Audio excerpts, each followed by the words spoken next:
This presentation is made possible by these amazing individuals and organizations. Whether it was through Patreon, Super Chats, Super Stickers, or by watching, liking, and commenting, I really appreciate each and every one of you.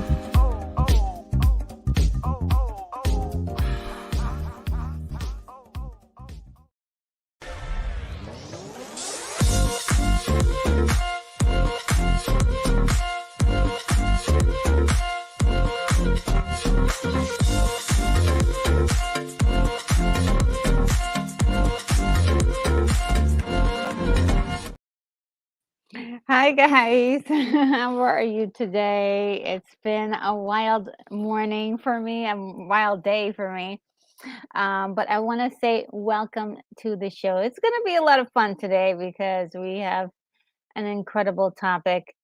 We are going to be talking about the Terminator franchise and our ideas of how to fix it. Now, this is a part two because the first part was last week, and we really went into the things that we liked about Terminator, the franchise in general, and we also covered some things that we did not enjoy about seeing rehashed over and over again in many of these sequels. And so now we're going to be looking at pitches. I have two based on one, we're going to have the Outcast creative who is also in the chat right now. He's going to come on and say his pitch or his idea. Then we have some I actually have two other ones that I got from you guys actually. Let's see. I've got one from Charles Austin. Now, I'm not sure if he's in the chat today, but he did leave an extensive amount of information in his last tweets. And I think, not his last tweets, but his last time he was in the chat, and it was really juicy. I thought they were really good ideas. So we're going to go over those ideas that he put in the chat last time. And also, William Blake Hall sent me an amazing email with tons of backstory for a possible idea. And I wanted to read some of that out because I thought it was really cool. He did a lot of world building. It's not, I think it may go a little bit against what I had already planned, which I'm going to have to do.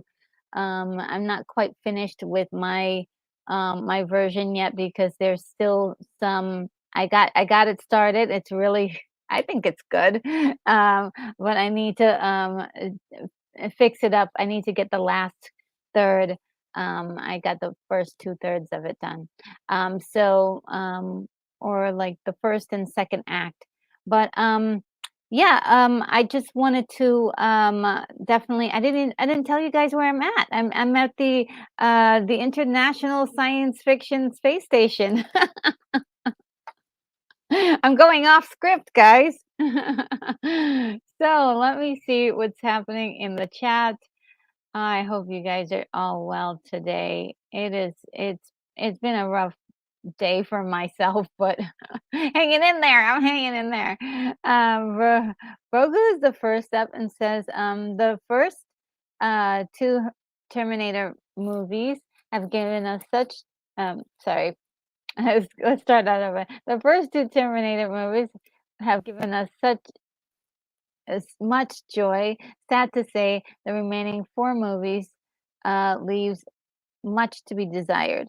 As usual, Hollywood has taken a great idea and made two great movies, but instead of keeping the cohesion among the movies and kept the story moving forward, they're all over the place. If there was a science fiction superhero to fix this franchise. Oh wait, where are we going with this? Look up in the sky. It's the International Space Science Fiction Space Station. It's Retro Nerd Girl.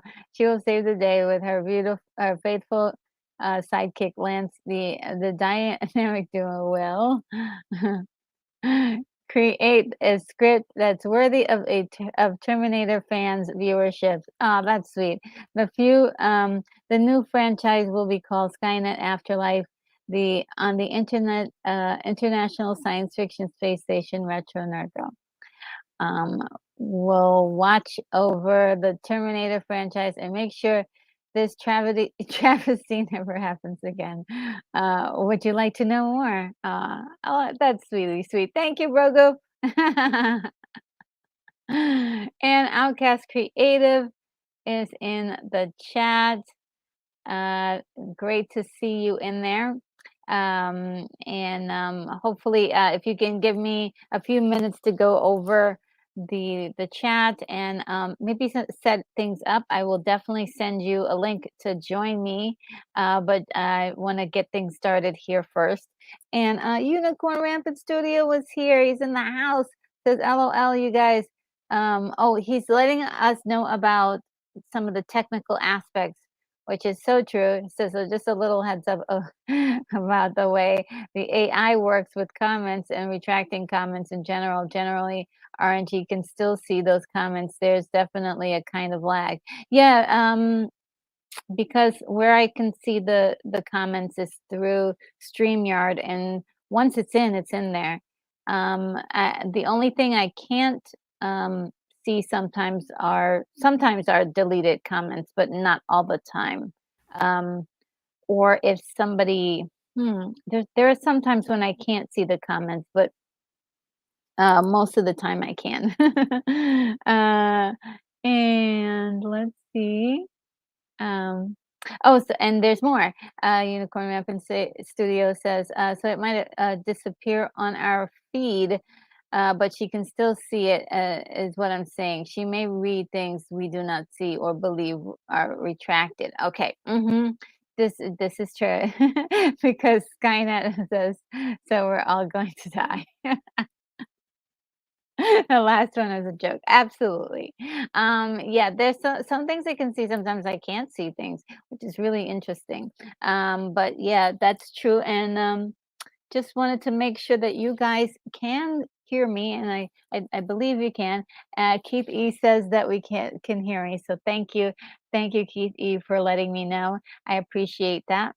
And great to see you on over here and hanging out with us once again. Just love you guys. You guys are just so awesome. And Brogu said, I just thought it was funny. I said to myself, 2 hours is enough time to put this long comment, but lo and behold, what happens? I can't get a break. Oh, you're good. Let's see. Oh, okay. William Blake Hall is here and says, a major day for me. My father passed away at 2 a.m. in the morning. I've been with my mother and phoning my sister. I'm here to unwind a little. Okay. So sorry about this. Just yeah, my condolences.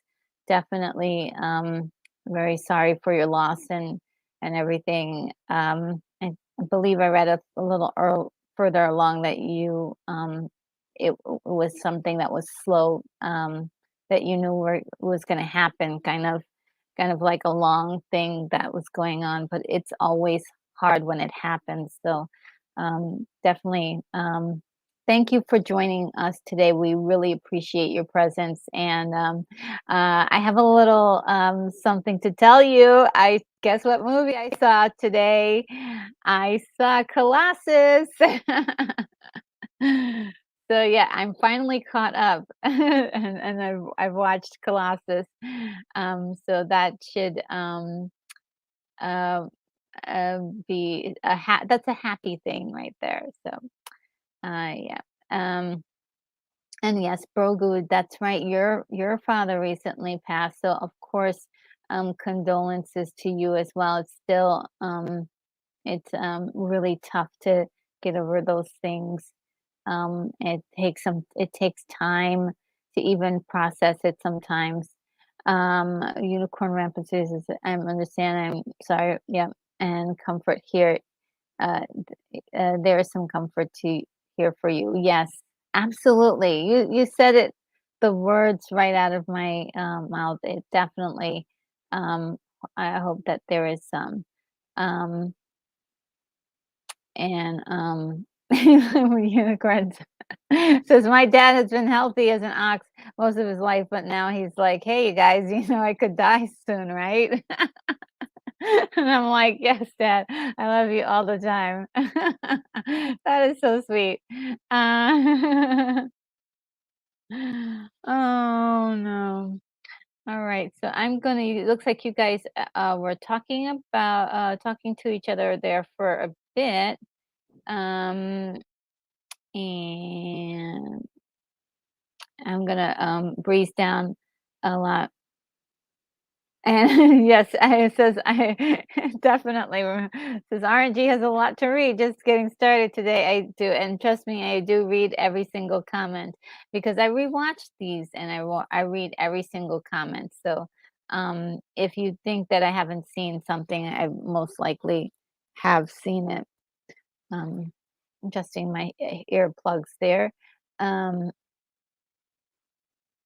and And yes, says Sabatru, I'm here to get perked up. Well, we're gonna perk you up with some conversation. Um, and Unicorn says, when I get very engaged, I still type horribly and make less sense more the more energetic I am. Me too. I always like when I'm like really into like chatting, I just make so many typos and it's like, "Oh, no." I made so many mistakes, like typos and such, and Rosa says, "Sometimes I feel if I say good morning to the wrong person, I get a visit from the cops." Oh, um, and let's keep going. Um, oh, okay, the Outcast Creative says, "Just double checking my T3 scripts, guys. Back on later." Okay. Um, and let's see. I know some other people had came in, and um, the major is here and says, "Chiming in, just going to let this run in the background while I work on my article." Oh, cool. I hope you're doing it. I wonder what kind of article you're writing. That sounds cool. Uh, and oh, and the major says that is usually on Lorraine and the council streams. Oh, okay. Hmm. And so glad to see you here, though. And let's see. And oh, yes, we can't forget Keith E's here.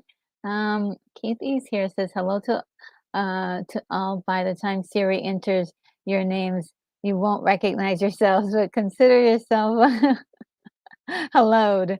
Oh, and oh, Lance Chafin is here. It says, "Hey, gang, good to see you, Lance. How are you?" Um, and oh, Kingdom of Nerds is here. Hello. It says, "Hello, everybody. Hi, how are you?" Oh my God, I hope you enjoyed today's stream. Um, we are trying to fix the Terminator. We have some scripts or some outlines that we want to look some at. And one of them is I think is brilliant, but it's not my I outline in particular. But um, DJ Hellhammer 666 is here. Says hails RNG, hails to the chat. Salute. That's right. Salute to you as well. And Terry Talks Movies is here. Oh my God, guys, I just love Terry Talks Movies channel. It's just really a lot of fun.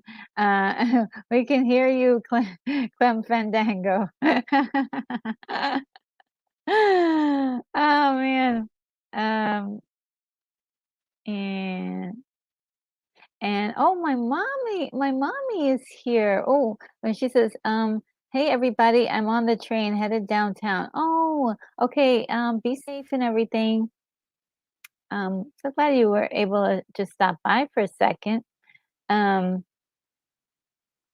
and Ula Mora is here and says, once again, hugs from Brazil. Really? Oh, thank you. It's good to see you. Um, and William Blake says says Colossus. All right. Yes, it was good. It was good. I there was one moment where I I really perked up and I was like, "What?" There was a moment there. I was just like, "Wow, this is not going to be this is not going to end well." And I was right. Oh man, I do like the movie has like this thing. It goes kind of like this, and there's like pew boom. Very, very nice. Thank you for the suggestion. It was really good. Jervis Horton says, "Good afternoon. I like T3, the Bale Terminator tried with the Future War. That last Terminator movie, I just like the Terminator upgrades. Now, if Cameron directs, I'm down for a new Terminator." Well, they said that Cameron is actually writing a Terminator 7, but um, who knows? Who knows? I thought he was gonna be booked forever doing Avatar, so, I'm really quite surprised at that news. It may be debunked soon, if it's I'm not sure if that's, the truth or that's really happening. And my mommy says, "Blessings to William," and, in the words of Queen Elizabeth, "Grief is the price we pay for our love." Oh, mommy, you're gonna Stop it, you're gonna make my eyes you're gonna make you're gonna make me leak. I'm gonna be leaking. Oh gosh, the tears. Mm. And for those of you, of course, Lee, that's another Terminator reference. Oh my god. Oh man. And you know what? And it's interesting because didn't WandaVision have an interesting quote that was really a lot along those lines that was really like poignant and incredible. Um, and the major says, "I write security and defense copy for a small magazine in Pennsylvania. Send caffeine." Holy moly, that sounds really cool. And and uh and my mommy says, "That's what the eraser was made for, mistakes." Yeah. Uh, and she says that, "I'm sorry, I can't stay with you for long. My train stop is coming up soon." Oh, okay. Love you. um, and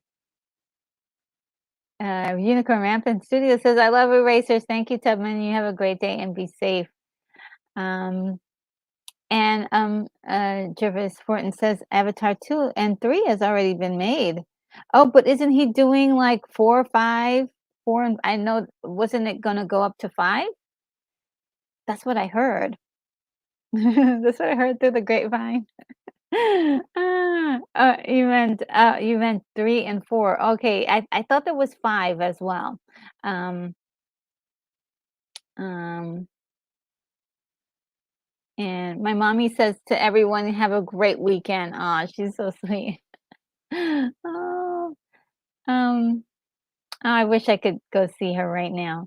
And from William Blake Hall says, "Farewell and thanks, Tubman." Oh,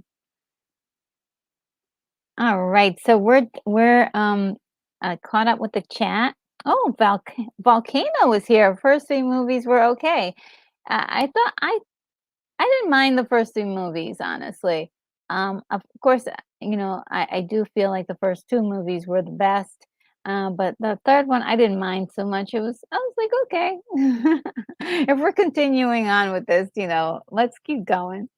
Um, and I think the other ones were okay as well. There were some things that I liked about them, but I think it was mainly the last one that really undid everything. I think, Genesis really tried to wreck the whole thing. It tried to destroy it, and then they were just, like, pissed off the fact that maybe John Connor became a Terminator, that they were like, "Let's just get rid of John Connor altogether," and with Dark Fate, and, oh gosh, that was just a horrible idea, but that's what they did. In my opinion, just and maybe a lot of people's opinions too. And Keith E says, "Can we copyright this so nobody uses it and makes money with on our efforts?" I think so, but if they are gonna do something like that, um, I don't know. I I think the proof is in the fact that we have the video, but if there's I don't know if there anybody uh would do something like that. I don't know, but well, you never know, I don't know. Never crossed that path down I never walked down that path yet, so I don't know. And, Volcano says, "Once the plot became convoluted, it was a train wreck." Yeah, it was a little messy. Always love as much of it as possible, but it's just so hard to see Arnold like year after year try to be the Terminator, and I'm like, there's no need for him to always be the Terminator.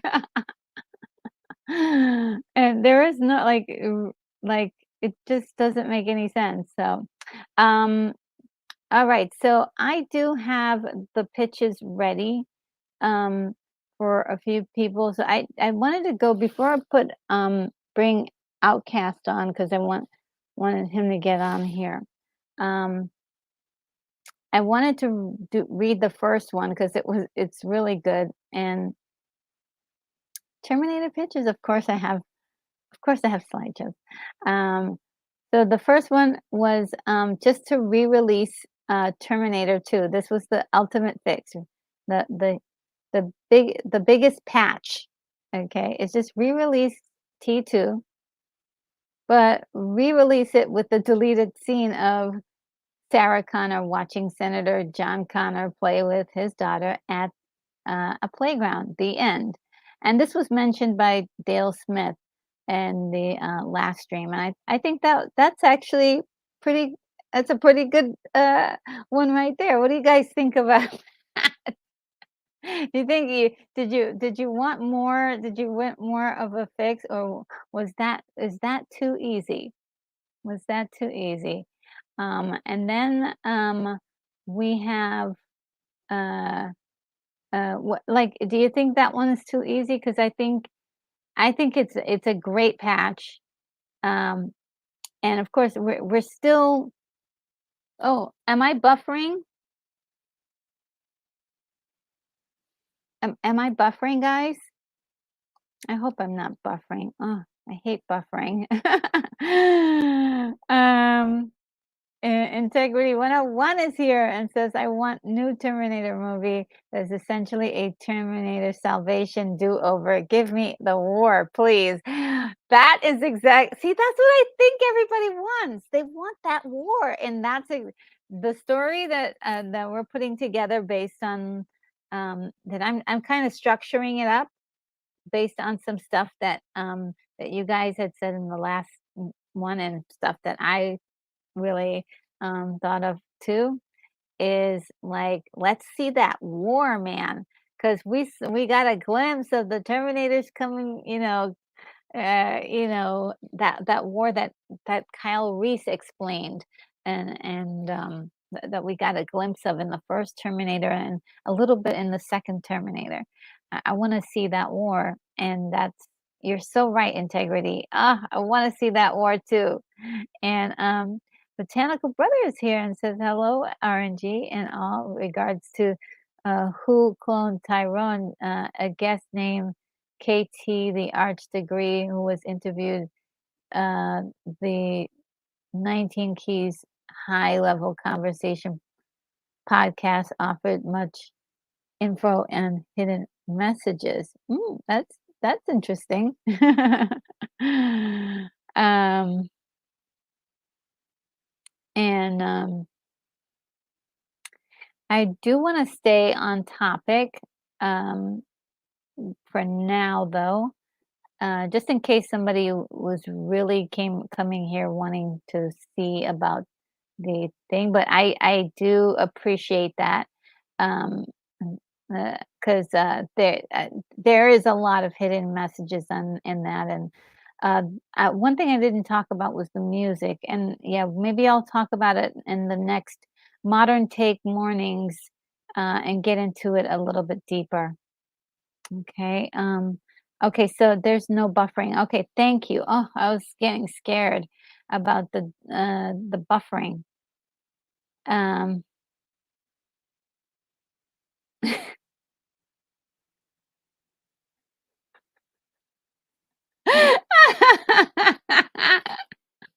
Yes, I want to see how we get this one. Oh my goodness. Oh my god, you're killing me right now. Yes, yes. This is I think we're it's the scariest image and I think we need to get it like really like I really want to see that play out. Um, you know, I want to see the human struggle. Like, can we see the worst of it? We haven't not seen the worst of it. Like, how bad is it going to be?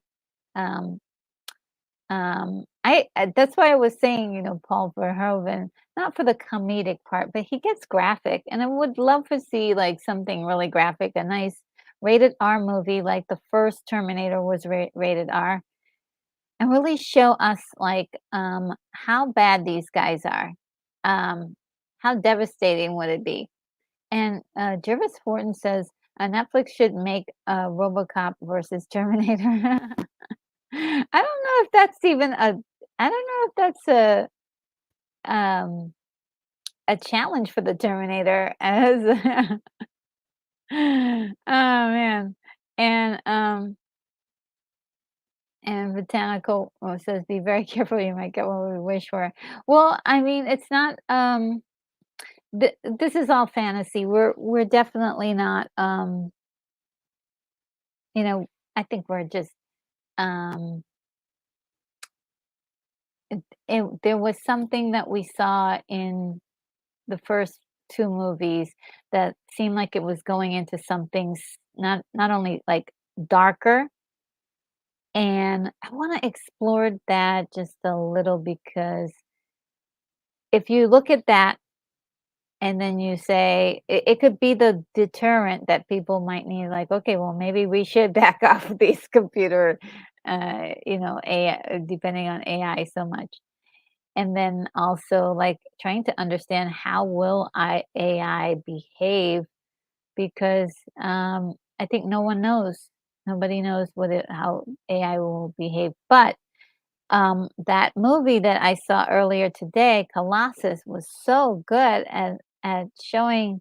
There were moments where I was like, wait a minute, is this AI computer getting emotional? There were just moments where it needed a human voice, and it was just doing some talking, and it was so good. Thank you, William Blake Hall, for insisting that I see that movie. It was very good. Um, and oh yes, what a great idea.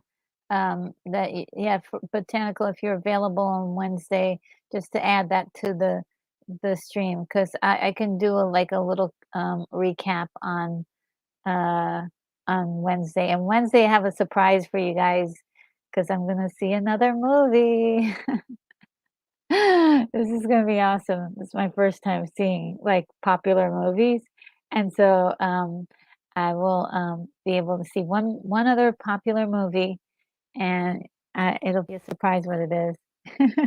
Well, not that much of a surprise, but it's different for me. Um, and William Blake Hall says, "I'm a wuss, a grinning robot stomping on humans." Always worked just fine for me. Yeah, I mean it is. It's like I do want to see that and because it's really interesting how these particular ones why did they give them I guess I wonder why they gave them teeth because they don't really need teeth, do they? They give them teeth, just to make them look like, scary. And Unicorn River says more like RoboCop becomes Skynet. Ooh, oh, interesting. But he has a human brain, so he would be more compassionate.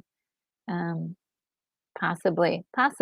And Integrity 101 says the best part of the last four Terminator movies is the tiny glimpse of the future war in all of them. They always tease it but never follow through. Frustrating. Yeah, that's all I'm saying too. Like I really want to see that play out like it should. And it's really interesting. So I'm gonna bring that back to my script is that the one that we're putting together is that the first movie, it looked like it was perpetual night, right? And yet in Salvation, there was daytime. Or it looked like you had to fight at night to have the advantage, something to that event, that effect.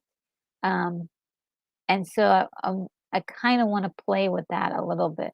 Uh, the Broga says, yes, we'll be annihilated. Just ask people on Battlestar Galactica how it turned out for them and their creation, the Cylons. True, true, true, true, true.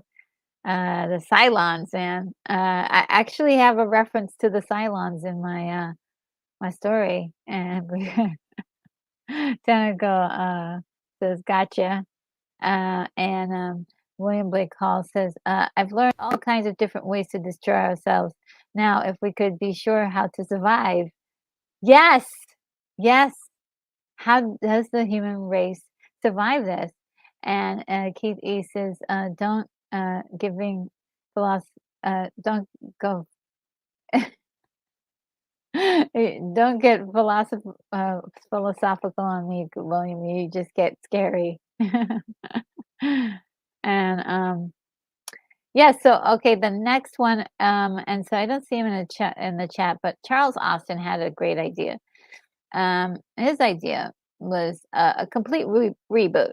Um, Charles says the first one needs to be an almost shot for shot of the original, with with minor changes put in the end credit scene of Miles Dyson on a Cyberdyne fabrication floor with a destroyed T-800 tech, and then he says the second one needs to be somewhat like T2, only John and Sarah actually loses and Judgment Day begins. Add a post-credit years later, John in training, Sarah died, Kyle Kyle in the Skynet prison. I like that. I have to say, I like it. I like it. Three should end up. Three should be the end. Yeah, it should have been. What a nice. That would be a nice like trilogy, right? It's 2021. John catches a rescue plan to get him out. Uh, oh, okay. John hashes a rescue plan to get Kyle out of the Skynet prison. He joins the 122nd under General Perry. They hatch a special milestone because they found something Skynet was making. And he keeps going and he says General Perry gets killed during the mission, making John the de facto leader. John finds out about the TED. They launch one last mission to destroy Skynet, find the TED, and then send Kyle back to send back to the past, I suppose he meant, the end. And he mentioned that the chat is not enough characters for my full pitch, but it would have been the exact retread of the first two. So I thought that was actually kind of brilliant, just tweaking it here and there, um, and making it just adding those little things uh, to the storyline. What do you guys are thinking about the first two ideas for fixing the franchise? The Hidden is here. Hey, the Hidden says the at least RoboCop versus Terminator seems like a departure from the typical movie about machines turning on humans. Yeah, interesting. Yeah, yeah, that's true. That's true. Um, I didn't think about it like that. William Blake Hall says the year of darkness, 2029, was preceded by the year of twilight, 2028, the year of gloom, 2027, the year of overcast weather, and 2026, the year of inadequate lighting, 2025. Much fun to be had in the naming of things here. Volcano says salvation was post-apocalyptic. It needs daylight to show the devastation. Yeah, I guess so. I thought the night scenes in the first two movies were pretty powerful. So I wasn't. I don't know. It was too bright for me. I wanted it a little darker to really sell me on how bad things were. I know the light does do that as well, but I wanted it dark for some reason. Um, uh, and when Blake Hall says, "I like the tightness of Austin's idea," me just rambling all over. Yeah, no, Austin has a fantastic idea and it's really good. So what I'm gonna do now is see if Outcast Creative is available, and see if I can bring him on board. Let's see, if I can find how to do this. I am going to go to the place formerly known as Twitter, and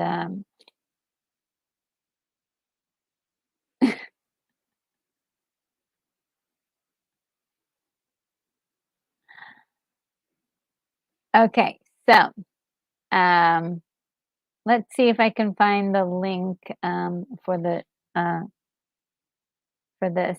Um, if you guys could bear with me as I find links and things, um, uh, so that way I can send him the link to join the stream today. Invite guests, copy. I hope this works. I hope this works, guys.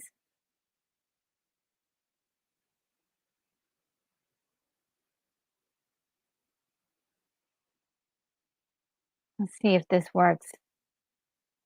I may have too many things up, but I need to be able to see that. Okay. And see, let's see. Brogu says, William, at least you're rambling something. I sit here scratching my head trying to think of something. Oh, don't, yeah, don't worry about having to think of anything. This one is, I guess there's more listening today because we've got pitches and Outcast is coming on to let us know his ideas.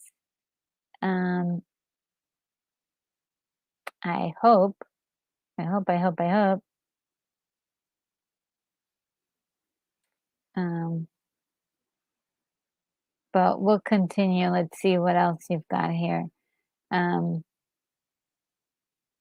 Botanical Brother says the Terminator franchise seems to be a continuation of the 70s movies Colossus Forbidden Experiment. Yeah, I just saw that movie today. Yeah, it is. It is. It very well does feel like that it could be a continuation of that movie, um, in many ways. I do love the way that plays out, and I actually wouldn't mind a movie like that, to be honest. Um,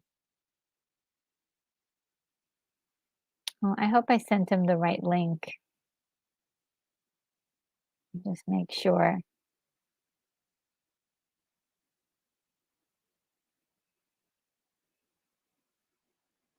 He did leave me a message, and he said that he did write out an entire script, but he's gotta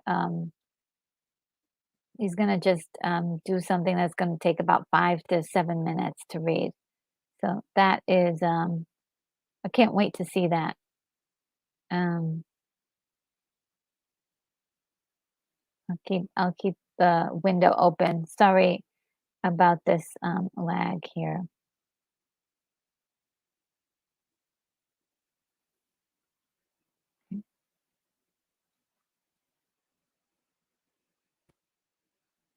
All right, and the Forbin Experiment, that was really good. I think it was a great movie. William Blake Hall says, "And Brother, is now caught up with in sync." Yes. Um, and Volcano, says, "In 50 years, AI will write CGI movies on its own with former stars like Schwarzenegger cast. No need to worry." That's probably happening next year. It's moving along quite fast. It's learning a lot quicker than we thought it would. Um, and it's already learning how um, the only thing it's got to catch up with is um, how to make things look more human or how to appear like human like, but they're doing incredible things. William Blake Hall says a friend was driving me around and American Pie was on the radio and he said Pie, that's kind of a meta experience which will never occur to an AI. Oh really? Interesting. And Virgo says volcano is white. Hollywood will have all the images of all the actors. They have them all now. They have them all at their prime right now. They have, complete sculpts of all of these actors and dental, uh, dental work, everything. Um, it's already they already have it. They've already been working on stuff. Um, my mommy is back. She's back on the train. I'm headed uptown. Oh, cool. Uh, and my mommy says that Arnold is back at the gym working out. Ooh, maybe he'll do King Conan, guys. Ah! I hope he does that. Now that I want to see him do.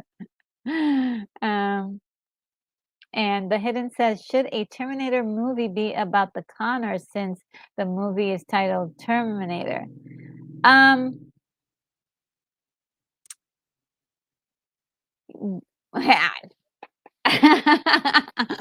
Good question, the Hidden. I don't know. I think it would be interesting for us to explore what like I think the Terminator in the first movie was appropriately titled because it was about him getting to um, Sarah Connor and his relentless pursuit. I mean, we saw a lot in from his perspective as well. And the second movie really felt like it was more about John Connor. It was like more about John Connor and his relationship with the Terminator. So it's still the Terminator, it still works. Terminator 3 was definitely not about the Terminator chasing John Connor, but the fact that Judgment Day was going to come regardless. And so I think, yeah, I hear what you're saying. It's like depending on the movie, definitely depending on the movie. And Terry Talks Movie says later, I got things to do this morning, including coffee. Oh yes, coffee, coffee, coffee. um, and Botanical Brother says AI is not true self-awareness. Self-awareness is not achieved via number crunching.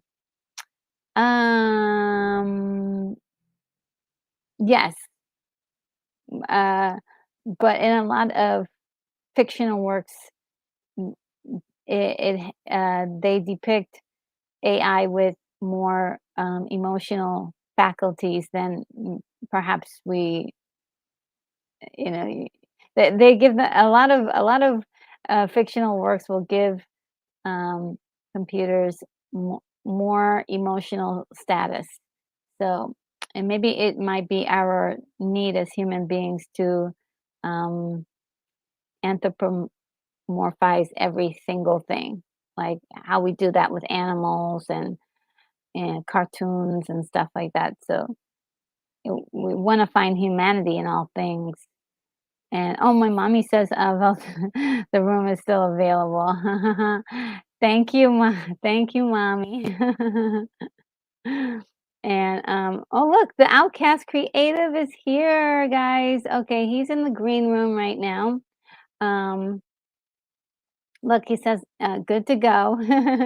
And so okay, I'm gonna bring you on right now. So without further ado, everybody, this is Lance from the Outcast Creative. Hello. Hi. Are you still wanting to cover other things? Because I can come back in a bit if whenever's good. No. That's why we were waiting for you because I do have one more pitch, but it's going to be a little bit longer. Well, it's not really a pitch. It's more like background stuff that.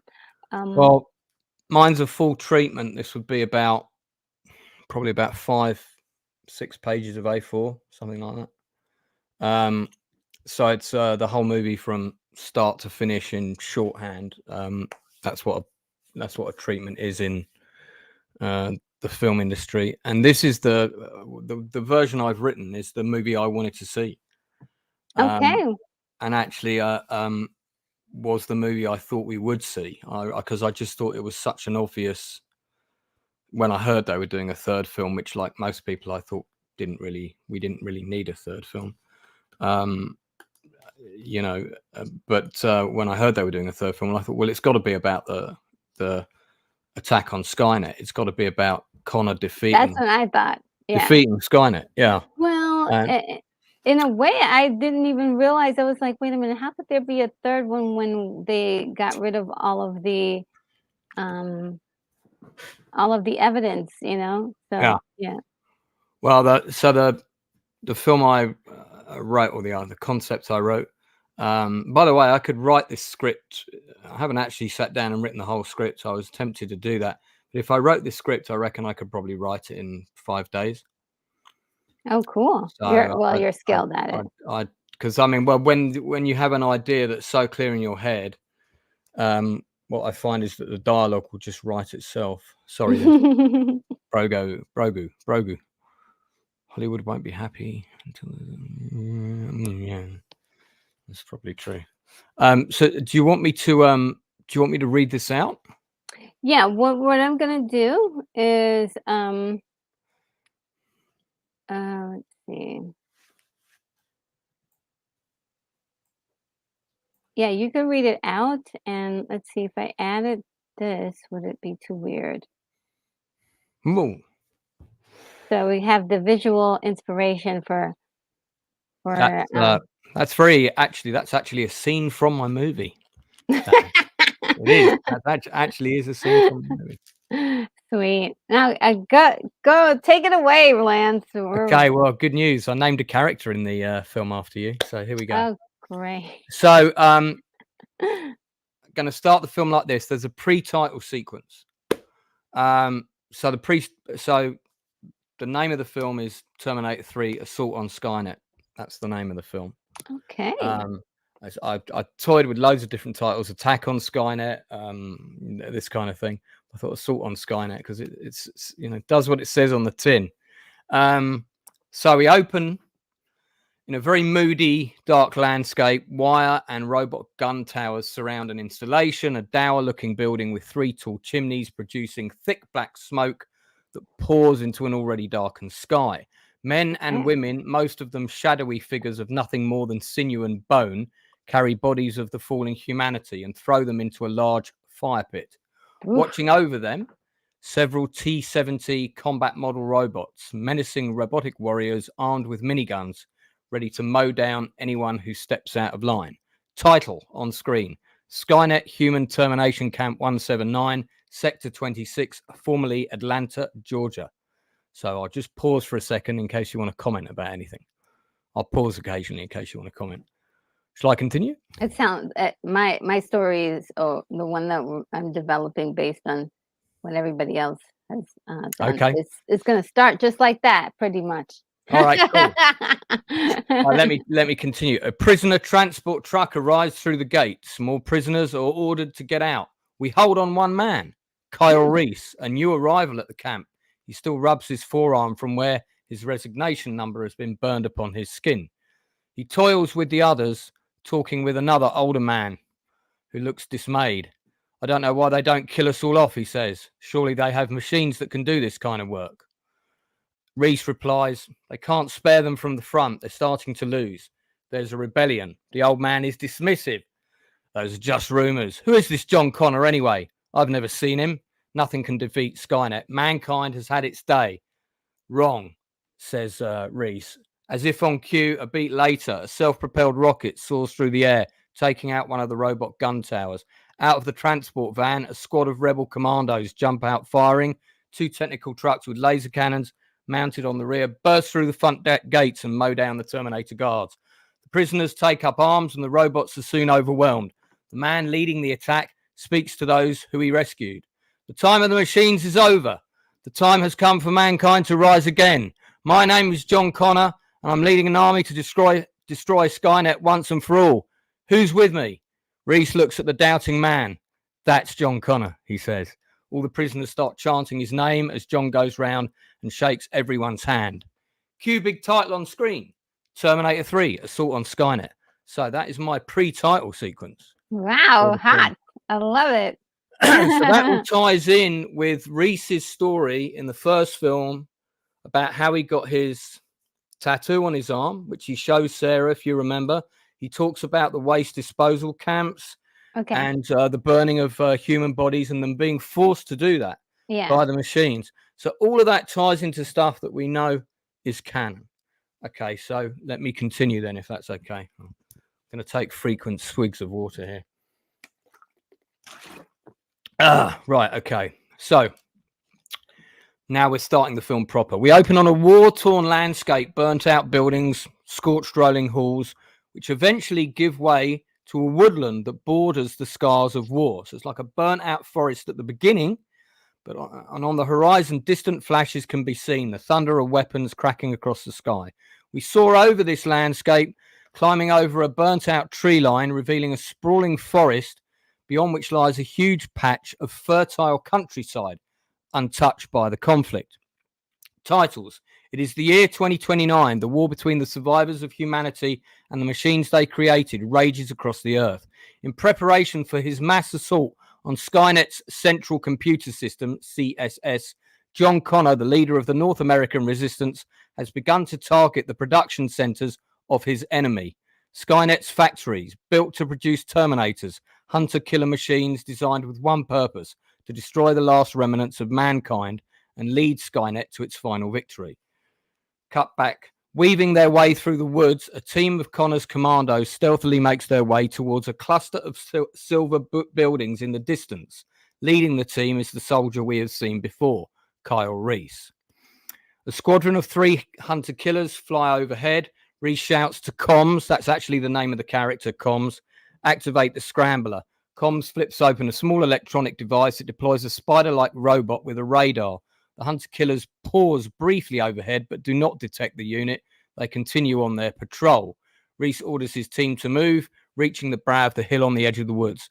They look down upon their target in the valley below. 3 large coffin-like warehouses surrounded by an imposing ring of silver gun towers. They constantly turn and rotate, searching for targets in the perimeter. We cut inside the factory, revealing it to house a production line of Terminator 800 models. We see their construction on a level of detail not previously seen before. Their heads are built in 3 separate sections, with a computer chip being installed last, which brings the red light of the machine to life. As each model reaches the end of the production line, final checks are carried out by human figures, which are only seen briefly and out of focus. Wandering the factory floors, checking on the progress of the build, or what appear to be a small number of human technicians, all dressed in identical plain attire. While checking the production line, one of them is distracted by the sound of distant gunfire, resulting in their hand being caught in one of the machines. They flinch and they pull their arm, leaving the robotic hand behind on the conveyor belt. The fingers on the hand are still moving. We pull focus and it's revealed that the faces of the technicians on the factory floor are all the same. These are T400s, basic worker machines, almost doll-like in appearance, built by Skynet to carry out low-level tasks and continued maintenance of its many systems. Through its own internal video display, so that's the red screen with all the information on it, the T400 is ordered to go to the repair level. We cut back outside to the edge of the factory perimeter beyond its gun towers. The commandos pause in the gully while Comms stops to use the radio. Team 2, this is Ops, target in sight, we're in position. 500 miles away, we cut to the command position, affording a view of a brutal large-scale battle taking place between man and machine. Observing the conflict stands John Connor. One of his lieutenants informs him that Reese's team is ready.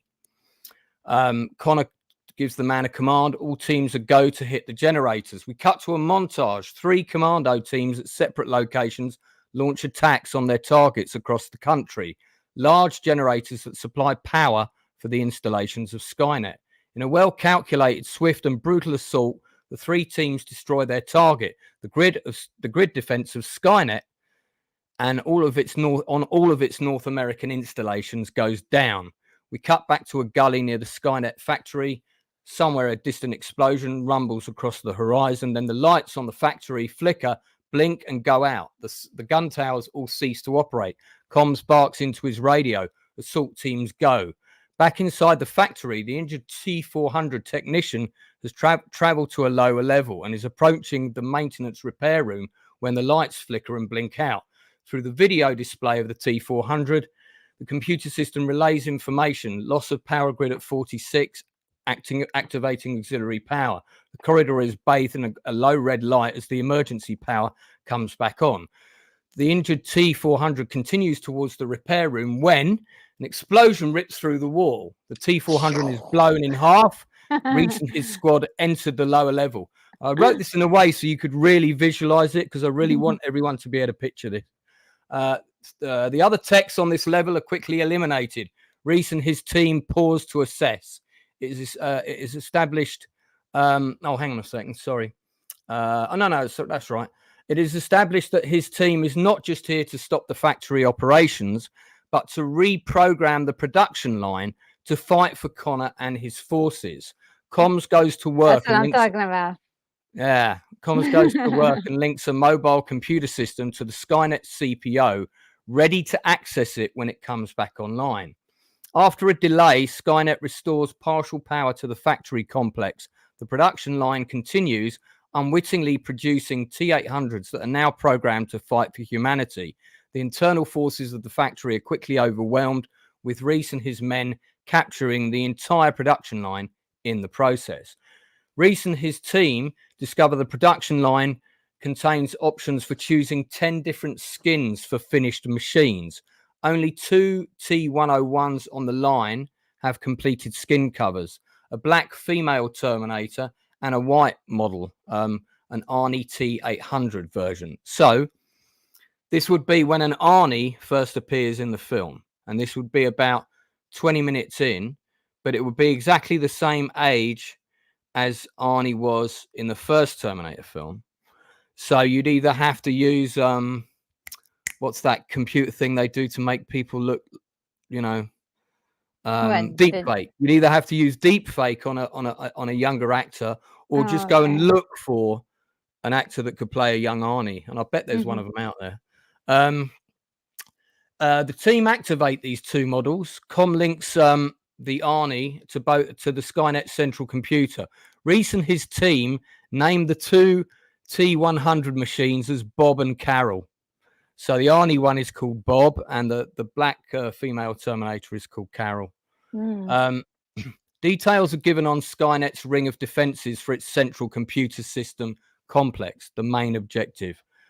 Comms asks the Bob and Arnie model to scan for potential weaknesses for the defense. One such weakness is an underground access tunnel that connects to this very factory. The reason being, with the tide of the war already turning, Skynet can build reinforcements and then send them directly to the CSS to defend it if required. While still linked to the Skynet mainframe, the Bob Arnie model discovers important information, which it downloads to comms. During this process, Skynet detects the incursion.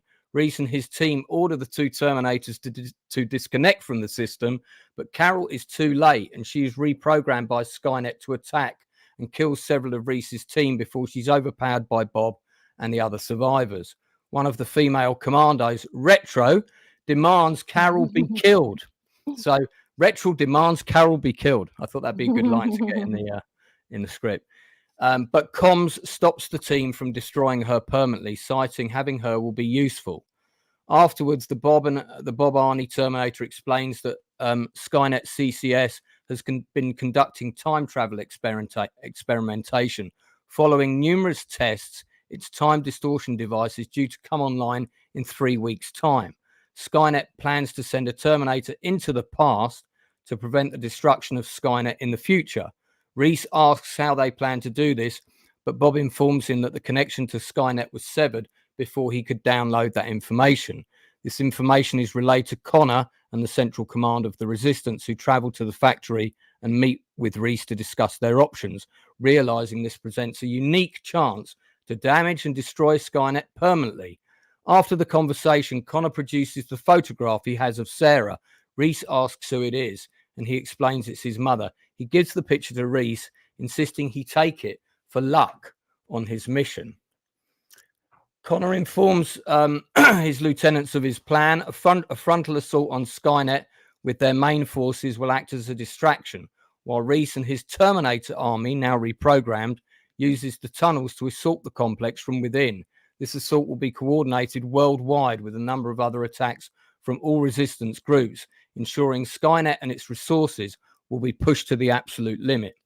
Reese is told to rest up for a week before the attack begins, but after a brief period of rest, he disobeys this order and goes to fight on the front line, during which time an infiltration attack occurs and he loses the photograph.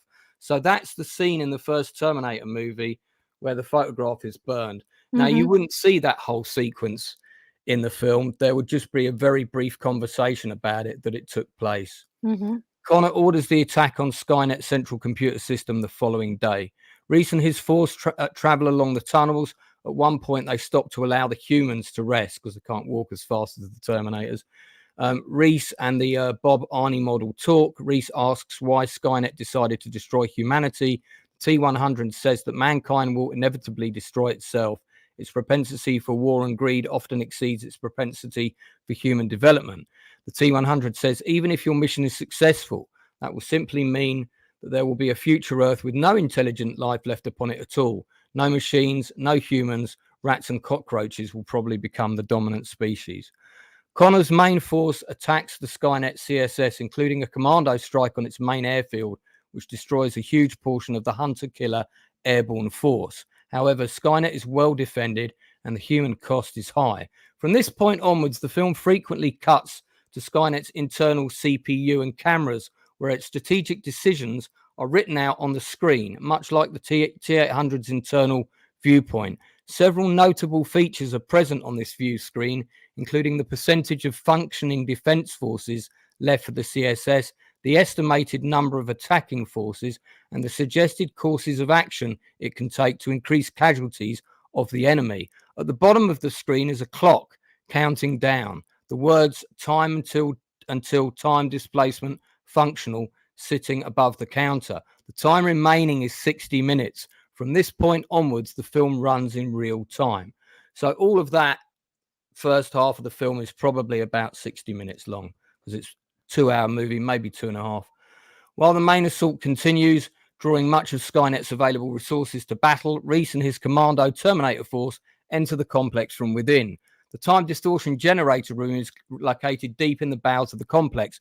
Getting to it will not be easy. Unknown to the group, Skynet has detected their presence at its own assembly line. It produces a T-100 with, a T-101 with the skin of John Connor and a second one with the skin of Kyle Reese, and orders them both to intercept the commando team. As the commandos further infiltrate the Skynet complex, all manner of booby traps and earlier models of Terminators whittle down their fighting force to half its original size. These include spider-like Terminators that crawl along the walls, internal mounted weapons, cutting lasers, and a swarm of mini hunter discs, along with older T-70 combat models, the first Terminator design.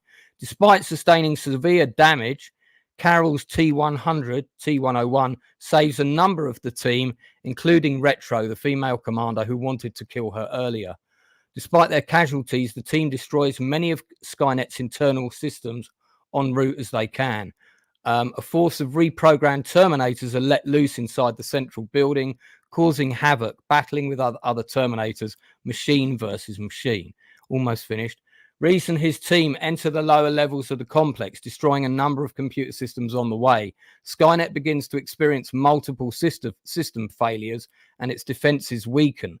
Comms is able to access the floor plan level for the time distortion equipment and realizes that there isn't just one time machine, but 3. Reese vows to destroy them all. Having sustained a great deal of damage, Skynet struggles to power all of its defense systems outside, and one section of the gun tower grid goes offline. This gives Connor's main attacking force outside a considerable advantage. They begin to overwhelm the outer defenses when, and this is your picture, a second line of defense skeleton T-800s are unleashed and a fierce battle breaks out. When his men begin to falter against the wishes of his officers, Connor rallies them personally to ensure there is no retreat and leads the attack on Skynet himself. They storm towards the building, taking on the Terminator army. I felt it's really important to have that scene with Connor doing that. Otherwise, you never see him earn the bravery legend that he has. Oh, yeah. Meanwhile, inside the complex, Reese and his team see Connor running to greet them. Carol realizes it's a Terminator and shouts a warning, but it's too late. A number of the team are briefly tricked and mown down before the machine is destroyed by Carol and Bob. Only Reese, Bob, and a badly damaged Carol, Comms, and Retro are now left alive in the original squad. Connor and his force finally overwhelm the Terminator army and push into the main building. They begin to make their way through the internal corridors of Skynet. Many of the internal defenses are now barely functioning, but Skynet continues to fight on. Connor and his army push down into the lower levels. The group continue onwards towards the floor, reaching the time distortion devices. Reese and his squad discover that the level is protected by several T-70 combat models, and a T-101 model of the Arnie design is preparing to enter the time portal. Reese and his squad blow open the doors. The group fight their way into the room, but the Carol Terminator is deactivated by a trap. Skynet orders the first time distortion device activated, and while the Terminators hold off the squad, a T-101 goes through the time portal. The group are pinned down in the first room when Connor and his army arrive just moments behind them. They overwhelm the remaining Terminators. Connor goes to thank Reese when another Reese appears behind and shoots him, wounding Connor. The commandos overpower the Connor Terminator and deactivate him. Reese rushes to Connor, who orders him to go through the time portal and find and protect Sarah. Reese, just before Reese goes through the displacement device, a dying Connor tells him to repeat these words to Sarah, his mother, should she ever doubt him. And he then repeats the words that we see Michael Biehn say to Sarah in the first film, which he repeats to her in that movie. After this, Reese enters the time portal, promising to protect her, and disappears. Retro turns to the Bob Terminator and asks, is it over? Bob checks the network system and says no. Skynet has activated the second time distortion device, which lies in another room beyond the first, secured by a huge circular lock door with a window. The second device is being powered up. Comms puts a virus into the system, which deactivates the door. Inside the room, the liquid Terminator forms into a silver shape and steps into the portal. The door is deactivated and the group storm inside, but not in time to stop the T-1000 going through the portal. A wounded Connor orders his men to carry him into the second room. Seeing the portal still open, Connor orders the Bob Terminator to go through and protect Sarah and her son. He complies, looking back at Connor one last time, who gives the Terminator a thumbs up. Bob doesn't quite understand the gesture, but he returns the thumbs up and enters the portal and travels back in time. Connor dies shortly after this. Retro asks Comms what happens now. Comms says, if we're successful, we will never exist, so none of this will matter. Slow fade to black, end credits.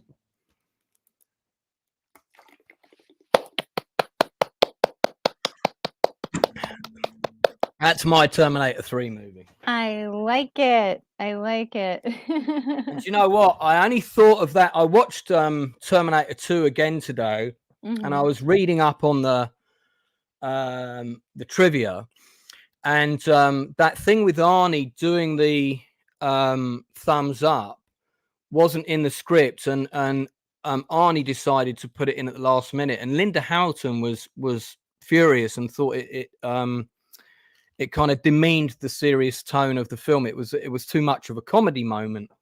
And I thought, well, what if there was a deeper reason why he did that? And what if that was John Connor's dying gesture to him as he went through the time portal?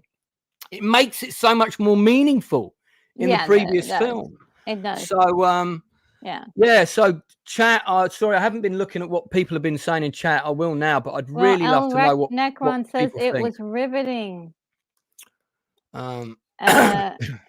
Unicorn Rampant Studio says goosebumps.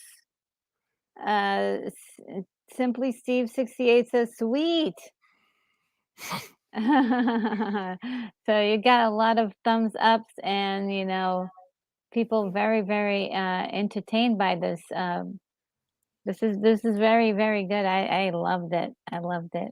I was thinking it might be entertaining to write the whole thing and then see if I can get, I don't know, maybe 8 actors to read all the parts Ooh, and that do it would and be do a live stream with reading the whole script, because we've yeah. done that before. People can find those on my channel. We've done a whole load of them actually, that they were the first things we did on the channel when we were all in lockdown and lots of actors had nothing to do.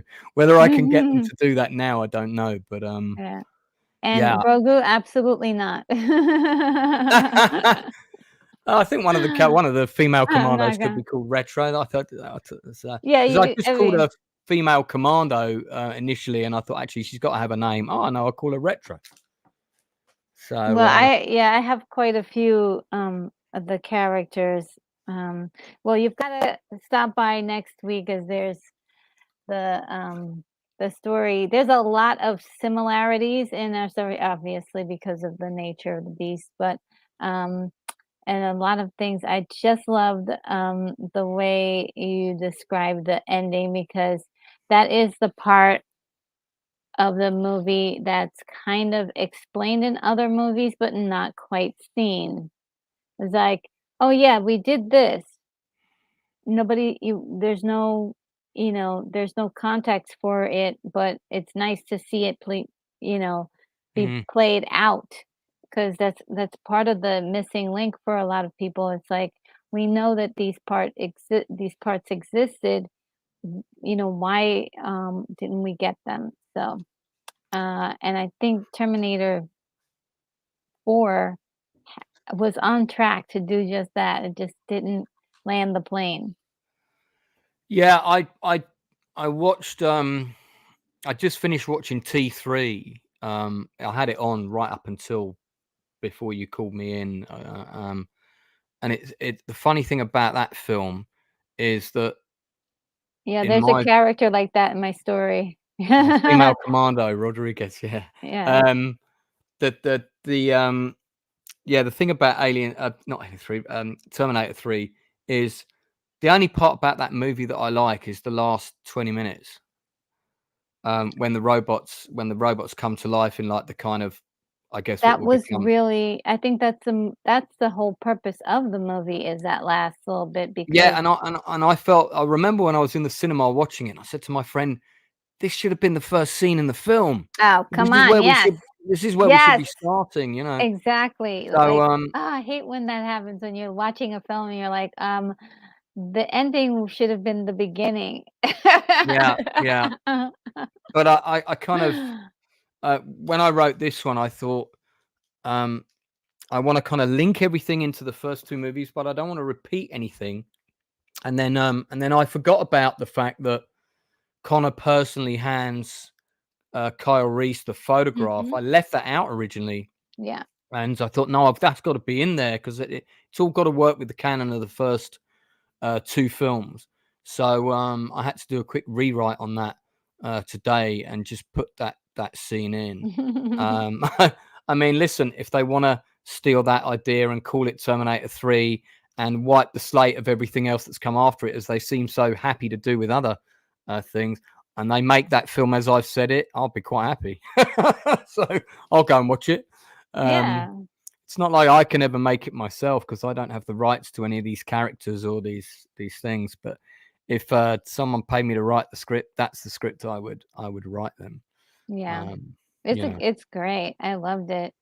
Yeah, I love all these different ideas that people are coming up with for the story ideas. Like, even I don't know if you were able to. You I think you were busy, but Actually, earlier I deliberately, I didn't occasionally listen. unmuted you to see if you were, saying, "Oh, Outcast should come in," but, Oh. I kept it on mute because I was just checking everything and making sure I hadn't made any Mm, mistakes, and I yeah, didn't wanna be influenced by anything. yeah, Uh yeah. uh No, uh, that I absolutely hear you. yeah, so Um, this was all completely, this was the I mean, I had this I wrote an original outline for this right after I saw the third movie because I was so furious with the nonsense that film was. Because I don't know how everybody else felt, but I found all of the action in the film when it's set on Earth, you know, the big truck chase and all that. Mhm. I found all that action really boring.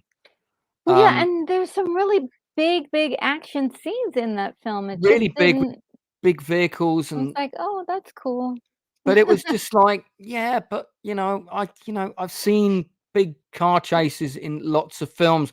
I want something unique to a Terminator film, Mhm. please. It was Uh, y everything that we had seen in the first 2 yeah, movies, yeah. I and mean, just on repeat, and it's yeah. almost like a lot of these, like, superhero movies have done the same thing on repeat, and that's why Uh, people are tired of them, and this is what happened with, cowboy movies, westerns back in the day. They started to do the same thing too. It's like you've gotta offer people something fresh and interesting and new with the thing, and not saying that the Terminator War, Zone, or the wa that's one of the titles, but, that is like having it set in the future where the war is actually happening is way more interesting than this whole thing with Sarah Connor and the mm, two it's like, yeah, and here, Sarah Connor was supposed to die of leukemia in 1995, and she shows up in Dark Fate. I'm like, what is going on here? Did they find a cure for leukemia? What can I was trying to find out, like, what happened. There's no explanation for that. is Dark Fate the last one? Mhm. Is that the 6. one where they killed John Connor on the beach at the Oh, beginning? yeah. Yeah, Mhm. I turned that off after 20 minutes, Yeah. so I never Well saw the whole movie. well, the thing is, see, the first 2 movies, I went to the movie theater to see them, right? Yeah, me And the me too. 3rd one, I didn't bother. I was like, "They're doing another? How's that possible? I'm not even going." I have my ticket for my cinema ticket for Terminator 2 is wherever that box is that I had all those cinema tickets in. It's in a box anyway, somewhere behind me. And that was on the opening night at the Odeon, Leicester Square, big cinema. I think I showed it. We did the street view, and I showed you where Mm, that cinema was, and it was packed. I mean, there was not a single seat there. There was a mm, group of about 10 of us that went, and this was the first time we were seeing CGI effects used in that way, the kind of the morphing of the arm into weapons and and, mhm. and that kind of stuff. So Compelling for the time, I was like, that "Oh, was that's very it was compelling interesting." and groundbreaking, Yeah, and but scary too. scary. But they also made it work, and they made it work and tie in with a great script that seemed plausible. Some of the things that I was hoping to see in the third film were actually included in the Terminator Battle Through Time ride that was at Universal theme Mm. park. Did you ever go on that? N no. 5 times I got to go on that. I went there, 1 year, and I don't think it'd been open that long, and I went on it twice. Then I went back with my, flatmate, sometime in the early 2000s, and I said, "Oh, we gotta do this Terminator ride, dude. It's great." And we went on it 3 times, I think. And it's all in 3D, and a lot of it's set in the future. And Mhm, one of the things that happens is there's mini disc hunter killers that come flying out into the audience. So when you think 3D stuff is like right in front of you, mhm, they use that to really great effect. And they're like these mini hunter killers that are literally the size of drones.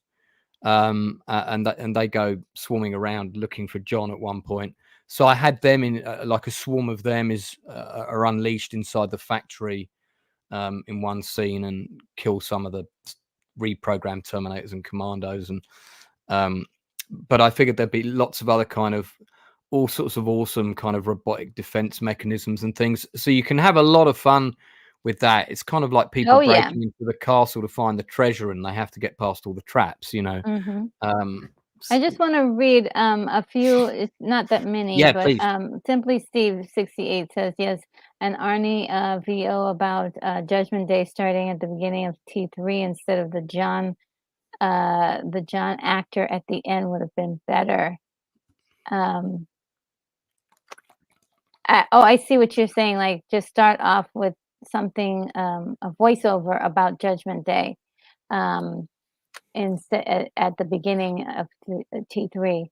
I mean, I don't know. Like, I don't know. I think it that movie should not have been made. Because at the end of T2, I mean, it set it up like that was the end. Unless you were gonna do exactly what you did, which is kind of like a prequel almost, right? Mm. Like a prequel, just going through everything that happened before the individuals are sent back in time, back into the past, and so it's like, um, to me, that it's a loop that should have ended right there, so Yeah, what I did with my idea was I filled in the part of the circle that was missing that mhm, makes the the whole part thing. that's missing, yeah, Yeah, the whole thing the is 360, so it doesn't contradict anything that came before it. yeah, It pays honest homage to those movies. It gives the fans what they want, which is, I think, what they want is they want a Terminator film they set in wanted the future. yeah, they wanted that Um, part, that prequel, yeah, it's got that loads was of the action. future prequel. I mean, it is a almost non-stop action with big action sequences, but, because it would be almost an entirely studio-based movie. Mhm, So, I don't think, they'd have to build some nice sets and stuff, but it's all doable. Um, and Raphael says, Terminator 3 feels like the movie's version of a greatest hits album. Yeah, it was pretty much a retread, cherry picking um scenes and hoping it'll, yeah, and like, "Oh, this yeah. time we'll make it bigger. This time we'll use a bigger truck," and then Yeah, Logan yeah, said, yeah. T3 was about having a female Terminator show up. That's true. The Hidden says, "I wonder if Arnie's version of the Terminator would be adapted for Cameron's, Danny character." Um, Mm. okay. Well, the story that I'm putting together, has Danny actually in it. Um uh, and it's far further into the future, and she's a senior citizen by this time. Oh. Yeah, it's really kind of interesting. I hope that you guys will like what I put together. It's it's incorporating everything from all of the movies, and it's kind of like saving the franchise with what it has already. But it isn't, she's in there. I'm sorry, Simply 60, but she doesn't do a whole lot. She's not the main character. And it's only because, it works in the story. That's the reason why she's in there. And Gary says the T 1000 in T2 should have really taken the form of Kyle Reese to get closer to Sarah Connor. Oh, that would have been smart. But did Skynet know what Kyle Reese looked like? Yeah, probably not if that happened right afterwards. Yeah, Um, or yeah, it's difficult to. because they may not have had access to Kyle Reese. They have to go through. They have to go by the records. And that's also something that's taking place in my story, is like they use records to go back in time. But yeah, I mean, I don't think Kyle Reese, I think he was born in 2004 according to my findings. What they say in the movie. He was born in 2004. And In my script, there would be like, a set of dates on the wall, bit like in the Back to the Future car. mhm. So you could see where the person had just gone, and then in the second room, it's a different set of dates. And I think in the dialogue, because I didn't write all the dialogue into that treatment because I didn't want to be talking for too long. but there probably would have been a line from a dying Connor to Arnie's the Arnie Terminator. God, this one's going after my son. He'd see the date and he'd know, or is going after me rather, because it's himself, not his son. Oh, okay. Yeah. So there would have been some kind of exchange where he realised that the Skynet's hedging its bets. They're going to try and kill my mother, and if that doesn't work, they're going to try and kill me. Sort of two-pronged attack is the way I sort of see it. And I put that there's a third time distortion machine. So that they're already readying the third option, but the idea was they didn't get to do that because it ended here. Incidentally, the version of T2 that I watched today is not the same one that I saw in the cinema. Oh, really? And I actually went to see the anniversary of T2. It was on about 3 years ago, just before COVID, I think. So like 25-year out or something like that. And that was the same version I saw originally. But the version I just watched today had a slightly different ending where we saw Sarah Connor as an old woman, John Connor's a senator in a children's park playing with his kid. That scene wasn't in the original British release. I don't know about. Wait, whoa. We just talked about that today. Okay, so the version you watched had that as the ending? Yeah, I've just seen it. Oh, Why did people say it doesn't really exist? If they did, that's not true. well, no, it's supposed to be. It is a deleted scene. Oh no, I've just seen a version of the movie with all the deleted scenes in it. Oh, with all the deleted scenes Yeah, just because added. it Okay, okay, not only did it have that ending, it also had loads of other stuff in the film earlier. And okay. yeah, So then that wasn't the official one that they that put in version the. was released at one point, I think, as part of an anniversary DVD set, and I think the set came with the original version and what Cameron refused to call a director's cut. He said this is a longer cut of the film. It's not a director's cut, but I'm happy to have it released so people can see the additional character building work that I did with all the characters, and that's really what's in there. But that ending also suggests that is the ending of the 360 Yeah, that's it. cycle, and Yeah. that also then works better with this. Yeah, no, With this script for the third film. your idea actually works with that too. Yeah. It Yeah. works So I with covered that all the too. bases. I Yeah, covered all the you yeah. did. Because that once you get to T3, to be very honest, that's when things really start to crumble hardcore. Because then there's like, oh, okay, just before you were killed by the T100, or just before you were killed by the T100, we sent we sent a Terminator back in time to protect you and to kill.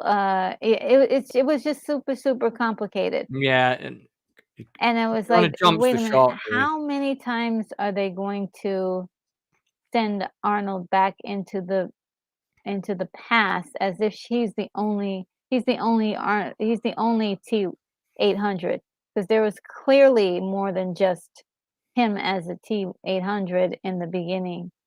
I mean, they showed scenes of other versions of Yeah. that, for crying out loud, I do feel like even though Arnold was a big star, and I do want to give him a huge break from all of it, because it's too closely tied to him, and he's not the same Arnold from those days. No. And just give the poor guy a break. I'm sure he's proud of everything he's done, but it just at some point becomes too much, dragging him through um uh, every single one. And let's see. um the Hidden says, "What was the issue with T4 Salvation?" Um, my issue with T4 was that it wasn't a cohesive story, cohesive enough of a story. There is, a beginning, the middle, end, does have a flow to it. But I felt like there were too many characters for us to follow when we really should have been right up John Connor's nose. You know, we should have we should have seen all of the adventures that he went on, all of the campaigns that maybe he was in charge of, just wrecking stuff up for the Terminators. Like Yeah. I wanted to see him do his worst to the Terminators. I wanted to see the Terminators do their worst, you know, and I wanted more of that to happen. Like, what was this war all about? And it just didn't feel, it felt bad and apocalyptic for sure in T4, but I didn't feel as if it was as bad as, say, when Kyle Reese was telling his story. Boy, that was really dark, and just gritty. I mean, you had some little girl looking at a TV screen with just fire coming from it. I mean, you know, it was something that you know, you felt the sense of utter loss. He had one thing that was keeping him holding on, and that was the picture of Sarah Connor, and there it just gets burnt up, and that's sort of like, in a world like that, you don't get to have things, you know, you don't get to have anything, and Mm. so I love that kind of story building. That was only how many minutes was that in the first movie? And this I really wanted Salvation to go into that, and we got, um we got something else, and then they changed Sarah Connor's dialogue, which was, interesting. There were, like, certain things that she said in the first movie, and they changed it slightly for Salvation. I don't know why. They just didn't, you know, create an all new recording, but it was kind of jarring. Like, "Wait a minute, that's not the same thing." Um, and Simply 68 Simply Steve says, "Yeah, they had to de-age Arnie in the 4th movie." Yeah, it's get to be too much, and Gary, given Arnold's age, he should have been playing. No! I'm not gonna finish reading that. That's rude. And then said, "Wretched Nerd Girl, did you, not enjoy the fictional character Marcus' performance in T4?" Marcus was not my favorite. I do like the actor. Sam Worthington is really cool.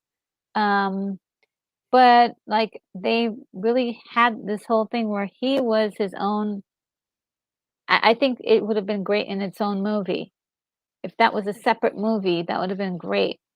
Um, I wanted more the interaction between Kyle Reese um and John Connor. I wanted to see that, you know, mentorship and like maybe even an emotional connection. Like, you know, sort of John acting as a father to his father. You know, he knows he's going to be his father, but he can't tell him. And so all this time, there's these emotions going on. He's trying to protect him and trying to keep him alive so he can go back in time. And so all that fight, I really wanted to feel more of that emotional thing, and I didn't get it. The problem with T4 is that it was a really troubled production, Yeah, far, that too. far more so than any other Terminator film. I forgot about that part. Yes, it was pretty. The script went through so many rewrites. You know, that's like 7 people trying to Oh, make a plate of spaghetti. You know, yeah. and um, I mean, there was so many rewrites that Alan Dean Foster, who's a writer who's known for doing novelizations of films, so he did the novelization of the film Alien, for example. Um, he'd already done his novel and it gone to the publishers and everything Mhm. to tie in with the movie, and then when they sent him the final script, which by the way, the final rewrites were done 3 weeks before shooting, which is Yeah. insanity. Substantial rewrites. he had to scrap the book and completely rewrite it because it bore no resemblance to the film. So if it had changed that much, then it makes you wonder what the original script for T4 was, you know. And I would have liked to have seen or read that original script because I like McG as a director. He's directed a couple of my favorite films. Oh, really? Yeah, he directed We Are Marshall, I believe, with Matthew McConaughey, about the Marshall football plane crash tragedy, Marshall University, and that's a great movie. Really good script writing as well. Very very solid film. So I had high hopes for Terminator 4, but and when you sort of heard that it was really all going to be set in the future, I thought, oh great, but yeah, it's not really what we got, and there was a lot of problems on set as well. I heard a lot of stories. I just wanted to say hi to Joe Janota. Thank you for hanging out with us today. It says, was Sarah Connor Chronicles any good? I did not see it, but I heard that a lot of people liked it. Um, did you happen to see the Sarah Connor I saw Chronicles? the pilot, and I think maybe 2 other episodes, and again, it just wasn't giving me what I wanted. It was just Mm. another show set on Earth about people coming back in time to Mm, change things, and we'd already seen that. So talk about flogging a dead horse. And then yeah. it was also very difficult to make that show interesting whilst not diverting from established canon that I didn't Yeah. want to see being rewritten. So I didn't watch the whole thing, Yeah. and I didn't think was it the Game of Thrones girl that was in that, or was it Leah? Um, In fact, they're both in Game of Thrones. I yes, think I know what you're saying. I forgot her name, but Lena Headey. Was Lena Headey in it? Lena, yes, Lena was in it. That's my mate's ex-girlfriend. Oh, cool. Um, and yeah, Jason. They were together for a long time. Oh, wow. Um, and I met Lena, I think, just before she went to do the Sarah Connor Chronicles. And then there was another girl from Game of Thrones, Queen of Dragons, Emilia Clarke. She also ended up in a Terminator franchise, didn't she? Wasn't she in Yeah, a she was film, in or Dark Fate. Dark she was Fate. in right? Okay, No, that's the no, no, one I no, heard. sorry, Dark Fate, but Genesis, Genesis. Right, Yeah, Genesis. she was in Genesis where she played Sarah Connor, Right, and yeah, yeah, they both played Sarah Connor. yeah. Which Um, that's not confusing at all, is it? You know, no, I mean, yeah, I just and I think like Lena, she's gorgeous and I love her, and her acting was really good, and people who phenomenal watched, actress. yeah, people who saw the show loved her. But for me, visually, I had a problem with like imagining these characters, just Yeah, because they did not look like any of like even if they had just like convinced her to do like a dye her hair blonde for I know dyeing that's a lot though, to dye your hair for a show, but if they had given her a wig or something where she could look more like Sarah Connor, that would have sold it a little bit better for me.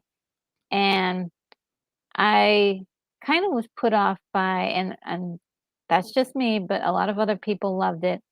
The girl who played the Terminator to protect John Connor, Summer Glau, she's just drop dead gorgeous, first of all. mhm, And I believe her acting's really good, but I felt as if it was just maybe a smidge kitschy, the whole idea of having um, these, I've always liked the idea of having different types of Terminators, of different sizes and shapes, just sort of like in your story where you had a female one and a male one. But I feel like in that situation, it just didn't quite work out for me because it almost turned like it was like a romantic thing. with John Connor. So it was very wild. Like I don't know. I think I was kind of turned off by it a little bit. Let's see what else is people are saying. Yes, the Janota. Thank you. Thank you so much, Joe, for straightening me out there. Thank you. Let's see. Um, Oh, by the and way, have you seen my hoodie on the back? Cyberdyne. Yeah, oh, cool. Yeah, this is one of my oldest hoodies. It's well knackered now. Oh, wow. I dug it out and put it on the chair, especially for the Ah, occasion. thank you. That's awesome. Simply Steve says, yeah, it's worth watching to fill some Terminator gaps. Yeah.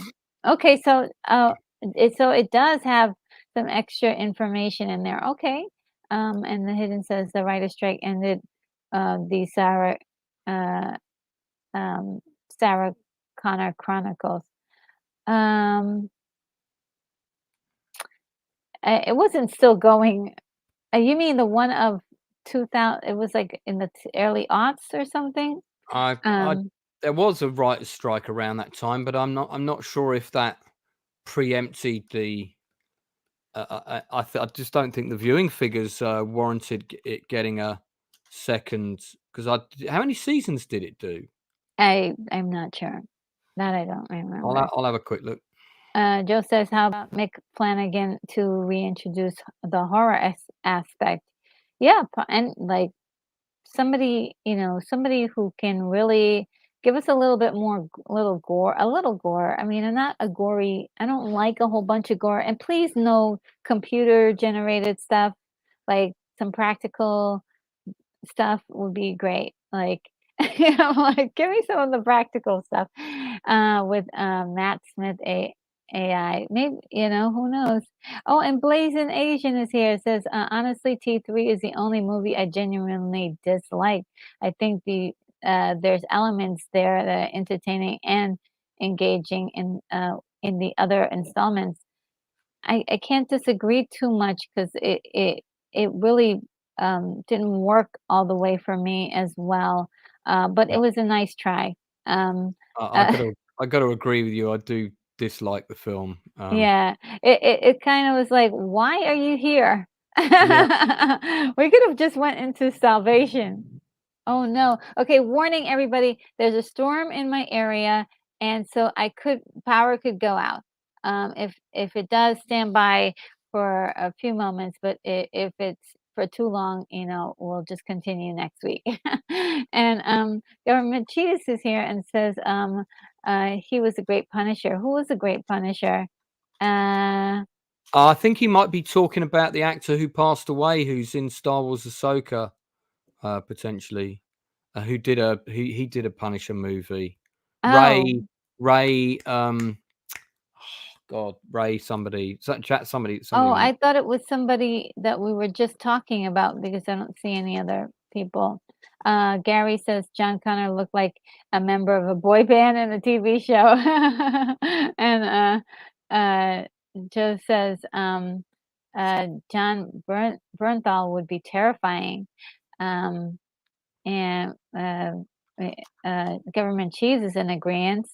And Copa is here and says, I have a fix for the Terminator franchise. Stop it at T2. Well, technically, my Terminator 3 movie does stop at T2. Yes, it Technically, does. Yes, so it does. if you want to watch my picture, Copa, which I think you missed, Yeah, go. go back Yes, and watch the beginning. It's go actually back good. and watch earlier in the stream when I Yeah, read out my full pitch and and give Retro some minutes.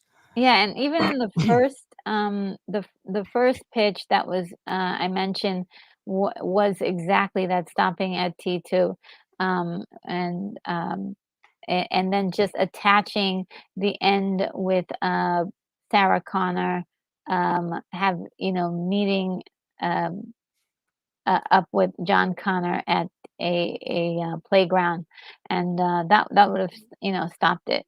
Yep. Yep, everybody watched the beginning. And oh, Ray Stevenson. How was he brought up? I don't understand where is Somebody it? mentioned the actor who played the Punisher, and he did play the Punisher in a one version of the. It wasn't the Punisher TV series, but he did play the Punisher in a version of the film that didn't do very well, but he was good. I don't know, but that somebody Oh, mentioned the Punisher actor, and I thought that's the actor that they meant. They might have been talking about the Punisher actor who's playing him now. I don't know the name of that guy. Katie says, Retro, my weather contacts say you're having a one-off thunderstorm, but no tornadoes predicted. Oh, good. Yeah, all we need is some lightning and thunder, and boom, the electrical circuits go out around here. Um, and Ray Stevenson was in Punished Warzone. Oh, because I mentioned Warzone. Okay, thank you. Thank you. Thank you, Blazing Asian. Let's see. Um, and John Walker says Thomas Jane was a great Punisher. Yeah, I people really seem to like him. I didn't see any of the Punisher shows. And Dolph Lundgren was the best Punisher. That was actually do you know what, that Punisher movie with Dolph was? I actually liked it. I thought it was a good little movie. I've never seen it. I've only just recently heard about it, so I need to watch it because I love Dolph Lundgren. So, I've met him. I've got a picture of me and him standing on the beach in California.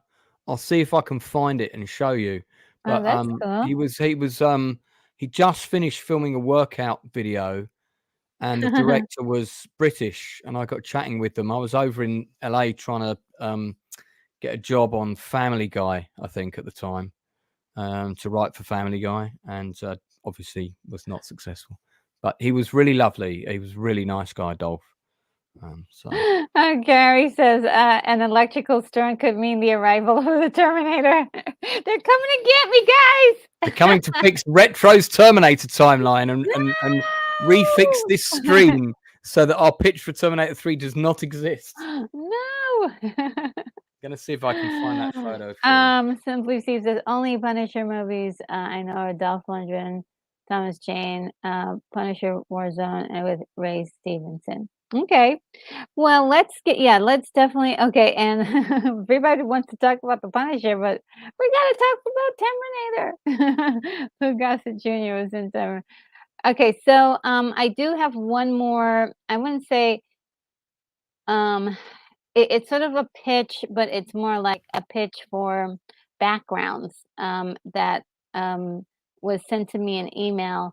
I, Lance, do you have time to hang out with us some more, and or do you have to get going? Retro, for you, I always Okay, so I'm going to be doing a bit of reading, and while I'm reading, I might not be able to see all the comments, guys. I can Um, I can keep an eye on that for you if you want. You've got um, loads of spanners in the chat anyway. Spammers? Spanners, What's that? wrenches. Oh, yeah. Okay, yes, of Um, course. I love my wrenches, my mods. Why don't we yeah, okay, so I'll continue to read and I'll set it up like this. Um cool. and this was brought to us by William Blake Hall, who sent me an amazing email. I I just love this because the information that he provides here, it's a little long, but it's really, really juicy stuff. All right, let me get started with this. So while I'm reading this, I may not be able to see all the stuff. RNG, hi. This is a listing of ideas I kicked around towards creating a reboot of the Terminator franchise, which in fact, much larger than that franchise, but something called Skynet that can be a crucial part of it. Features more closely reminiscent of Skynet may arise over time. I think of this larger franchise as Singularity, and it's a world where a wide variety of concepts crash together and compete for dominance. I offer a Okay. working title. Singularity, the Skynet ultimatum. Isn't that a cool title? It is, but you know what? I was just thinking, the title should be Skynet, Yeah. just Well, Skynet. Yeah, well, Actually. that's the Skynet, the title that we kinda came together with last week Mm, was Skynet Afterlife. And that would be incorporating all of the stories, all of it, so it would be a natural, like, Terminator 7, um, uh, but it'll be called, Skynet Afterlife. So, okay. um but this was, William's ideas, kinda separate to it, but also, like, on a tangent, which I do love when he goes onto a tangent like this. He says, "I can't think of a story yet, but I can offer some features of the world of singularity. First of all, it begins in the year 2051." And 2051, just as a backstory for you, Lance, is the year we decided last week was gonna be the year, the Judgment Day, 'cause, Ah, yeah, 'cause Judgment Day was originally set to be uh, 1995, and yeah, then it that's kept right. going, And yeah, then and then it that kept going yeah, back and back, yeah. and in the last installment of, um, for Dark Fate, it was the 2020s. They didn't really say exactly what day it was gonna be or what year specifically in the 2020s, but they said in the 2020s, and so we thought, uh, 2051, and this was, specifically, William Blake Hall who suggested this, is the centennial of Gort, a tribute to the robot from the day the Earth stood still. And it says, first, some of the more boring features of the world of 2051 is trying various things to help make the Earth more livable once more, among them new power sources. Power source one, ex- Excalibrium. Thanks to the original Outer Limits, I've been fascinated my whole life with man made or super heavy elements in nature. Elements go as high as 92, which is uranium. Right now, the table of elements stand at 118, but the heaviest and most recent elements tend to last only for a split second, even if even that long. However, some physicists say that we may discover an island of stability, which new super heavy elements may actually stick around long enough to be useful. I offer as element which we're not likely to create anytime soon, Exquilibrium, named after Excalibur in the sense that it's like a magical sword finally getting pulled out of a stone. On a subatomic level, Exquilibrium creates a warp which can draw new energy straight out of empty space. But and he says, I don't see Exquilibrium being that widespread, but it could come in handy as a fixed. So this is like minutia world building from William of the various science fiction Yeah, bits that would form the backdrop for his for Terminator extended concept. Is that yeah, where for that fair? yeah, I love this stuff. This is so um, cool. I mean, the power source two, hydrogen fuel. I've always loved the idea of hydrogen, of a hydrogen economy based on the simplest and most universally common atom of all, hydrogen. However, in real life, it turns out there are huge engineering problems with making and handling hydrogen. Luckily, this is just a science fiction. Luckily, this is just science fiction, so we get to say, somehow we figured it all out, and now we have endless clean burning hydrogen fuel. That doesn't do a Hindenburg every 5 minutes. Yeah. And power source three, thermonuclear fusion. Harnessing thermonuclear fusion has been a dream for generations now. It's considered a much cleaner alternative to all the atomic reactors we've had to date. Just like the hydrogen fuel, we can claim 2051 thermonuclear fusion is easy as pie. No problems. It may help to remember that the Mr. Fusion device that we see Doc Brown working with at the end of Back to the Future. That sounds really cool. And Uh-huh. Power Source 4 title. I have frankly never really understood this, but some swear by this. It should be possible to harness the power of the ocean's tides to create great energy, perhaps not all the energy, but a lot. Power source. Oh, sorry. Did I say five? Power source five. Go geothermal. Older movies, 1965's Crack in the World, and even 1958's Silly She Demons, sometimes refer to geothermal power as a kind of infinite source. I don't really see it that way, but certainly it could be a big help. I saw Crack in the World. That's a long time ago, but I vaguely remember quite liking that film. Oh, yeah? Okay. I've That could be a retro review for you. Oh, yeah, well, I've gotta see it first, but definitely, Mm. I gotta put it on my list. You've Um, got to see the Forbin project because that's been I meant. saw that today. Oh, it's so So, good, isn't it? How good is that yes. movie? Oh, it's fantastic. I Ah, saw that as part of the BBC science fiction series, the same one that showed It Came from Outer Space, which you also need to watch. And God, yeah, the Colossus thing, oh, and it it's was really, fantastic. it's. I mean, it basically is kind of the prologue movie to Terminator, really. Yeah, In it really is, and I owe that to, William Blake Hall for yeah, and heavily suggesting that I watch it, and and for a it was movie with great. lots of scenes of men in suits talking in rooms, which is about 75% of the film. It's actually incredibly gripping. Yeah, yeah, yeah. You wouldn't think that, but it is And really gripping. it goes along. I was just saying earlier that it goes along, it goes along, it goes along, and then all of a sudden it's like, "What?" Mm. I was like, "Whoa," and your mind's just blown, because you're in it does this slow ramping up, and then it just Yeah, goes to yeah. 100. Great, great movie. It was Well that was written. black and white, wasn't it? Black and white film. Was it black and white? I don't think it Well, you saw it no, today. no, no, You it saw was it in today. black I and saw it 20 years ago. So yeah, that's no, what. it was in black and white. No, I've It got to watch it doesn't again. the colors are a little muted, but it's not black and white.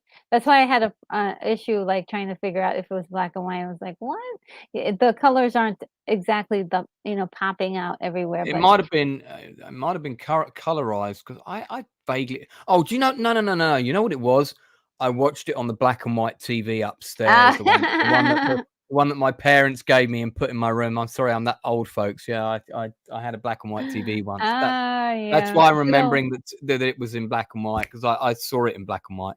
yeah, good old black and white TVs. So I've not Um watched it in color yet because the last time I saw it was when I Oh, saw you it in black and white. should. Oh my goodness. Yeah, got to do that. Well, I'll slip you the link I found. It's a secret link.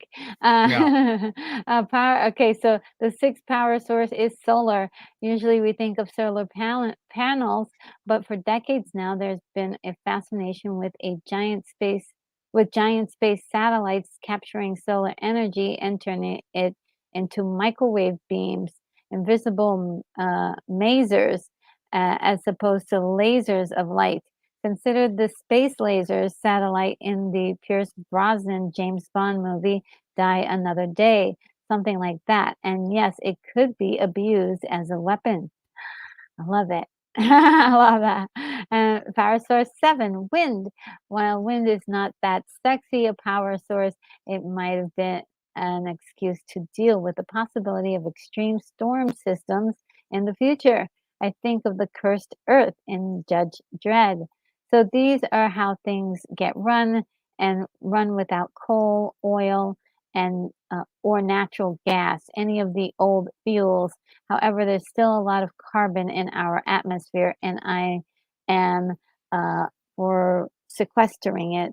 There might be a few ways. Now, another offshoot reason why we're kind of looking at this too is because in the last movie, they said when Legion came about, one of the things they did to the humans was took away all of the power sources for everything.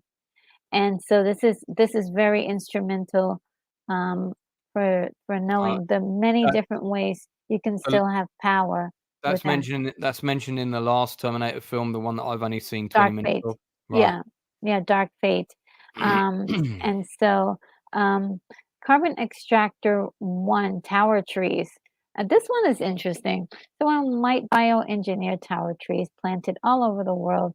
These quickly grow as high or perhaps even higher than redwoods, and their wood sucks a lot of carbon from our air. Carbon extractor 2, Bond Creek, which I think is really cool. Bond Creek is an admittedly lame and slapdash name for carbon getting pulled out of the air and trapped in a substance much like concrete, which gets used in construction all over the world. I think that's really cool because it's a great way to kind of to do something incredibly scientific there with something that we need every single day. And then we have carbon extractor 3, lotus lilies. This is based on the idea of the old science fiction fantasy concept of mine. Great flowers float like lily pads out on the ocean. They're based on a particular flower, the yellow lotus, and they are big, bright patches of yellow out in the open to see. Much like the tower trees, they draw in a lot of carbon out of the atmosphere. What's cool about these giant yellow lotus lilies is that they spread so far wide, yet densely across the oceans that when the Earth is seen from space, our blue seas now have a yellow tinge to them. Because of a mix of blue and yellow creates green, our blue marble Earth is slowly becoming a green marble. Isn't that cool? Um, and then he mentions geopolitics. The Earth in 2051 is still very divided, but at least now there are supernations, which I call blocks, and there are 7 in all. Very important is an Asian bloc headquartered in Shanghai, but strongly influenced by Tokyo.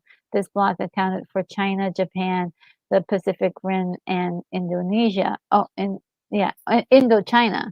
Next, an Indian bloc is pretty much India plus a few allies. A Russian bloc accounts for Russia and many other nations on the Asian continent. An African bloc incorporates some of the Arabian Peninsula and the Middle East.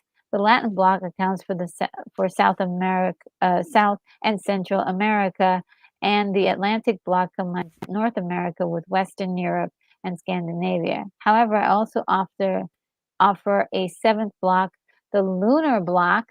Luna, the political name for the colonized moon, as has become a great industrial power as robot technology refines and processes the aluminum, titanium, and much else found in the moon.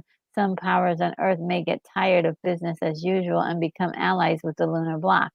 I think that William is a big Judge Dredd fan because I've been reading the Judge Dredd comic, not lately, but actually I for a long time I had like issues 1 through to 300 of 2000 AD. Okay.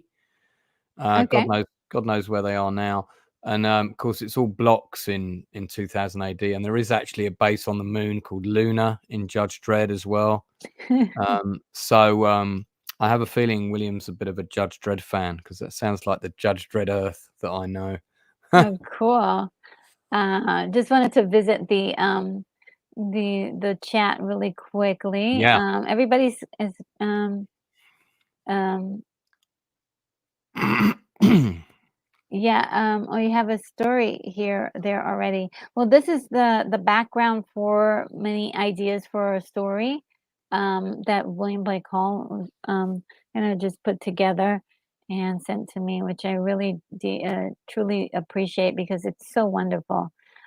Just so much scientific um, nuggets that he was able to impart upon the ideas that are flowing today. So I love that. And like this stuff is stuff that can be used for other stories. It definitely incredible ideas here. Let me see. And William Blake Hall says, "Outcast, I never got into Dread. Good to know there's a good background to check there. Thanks."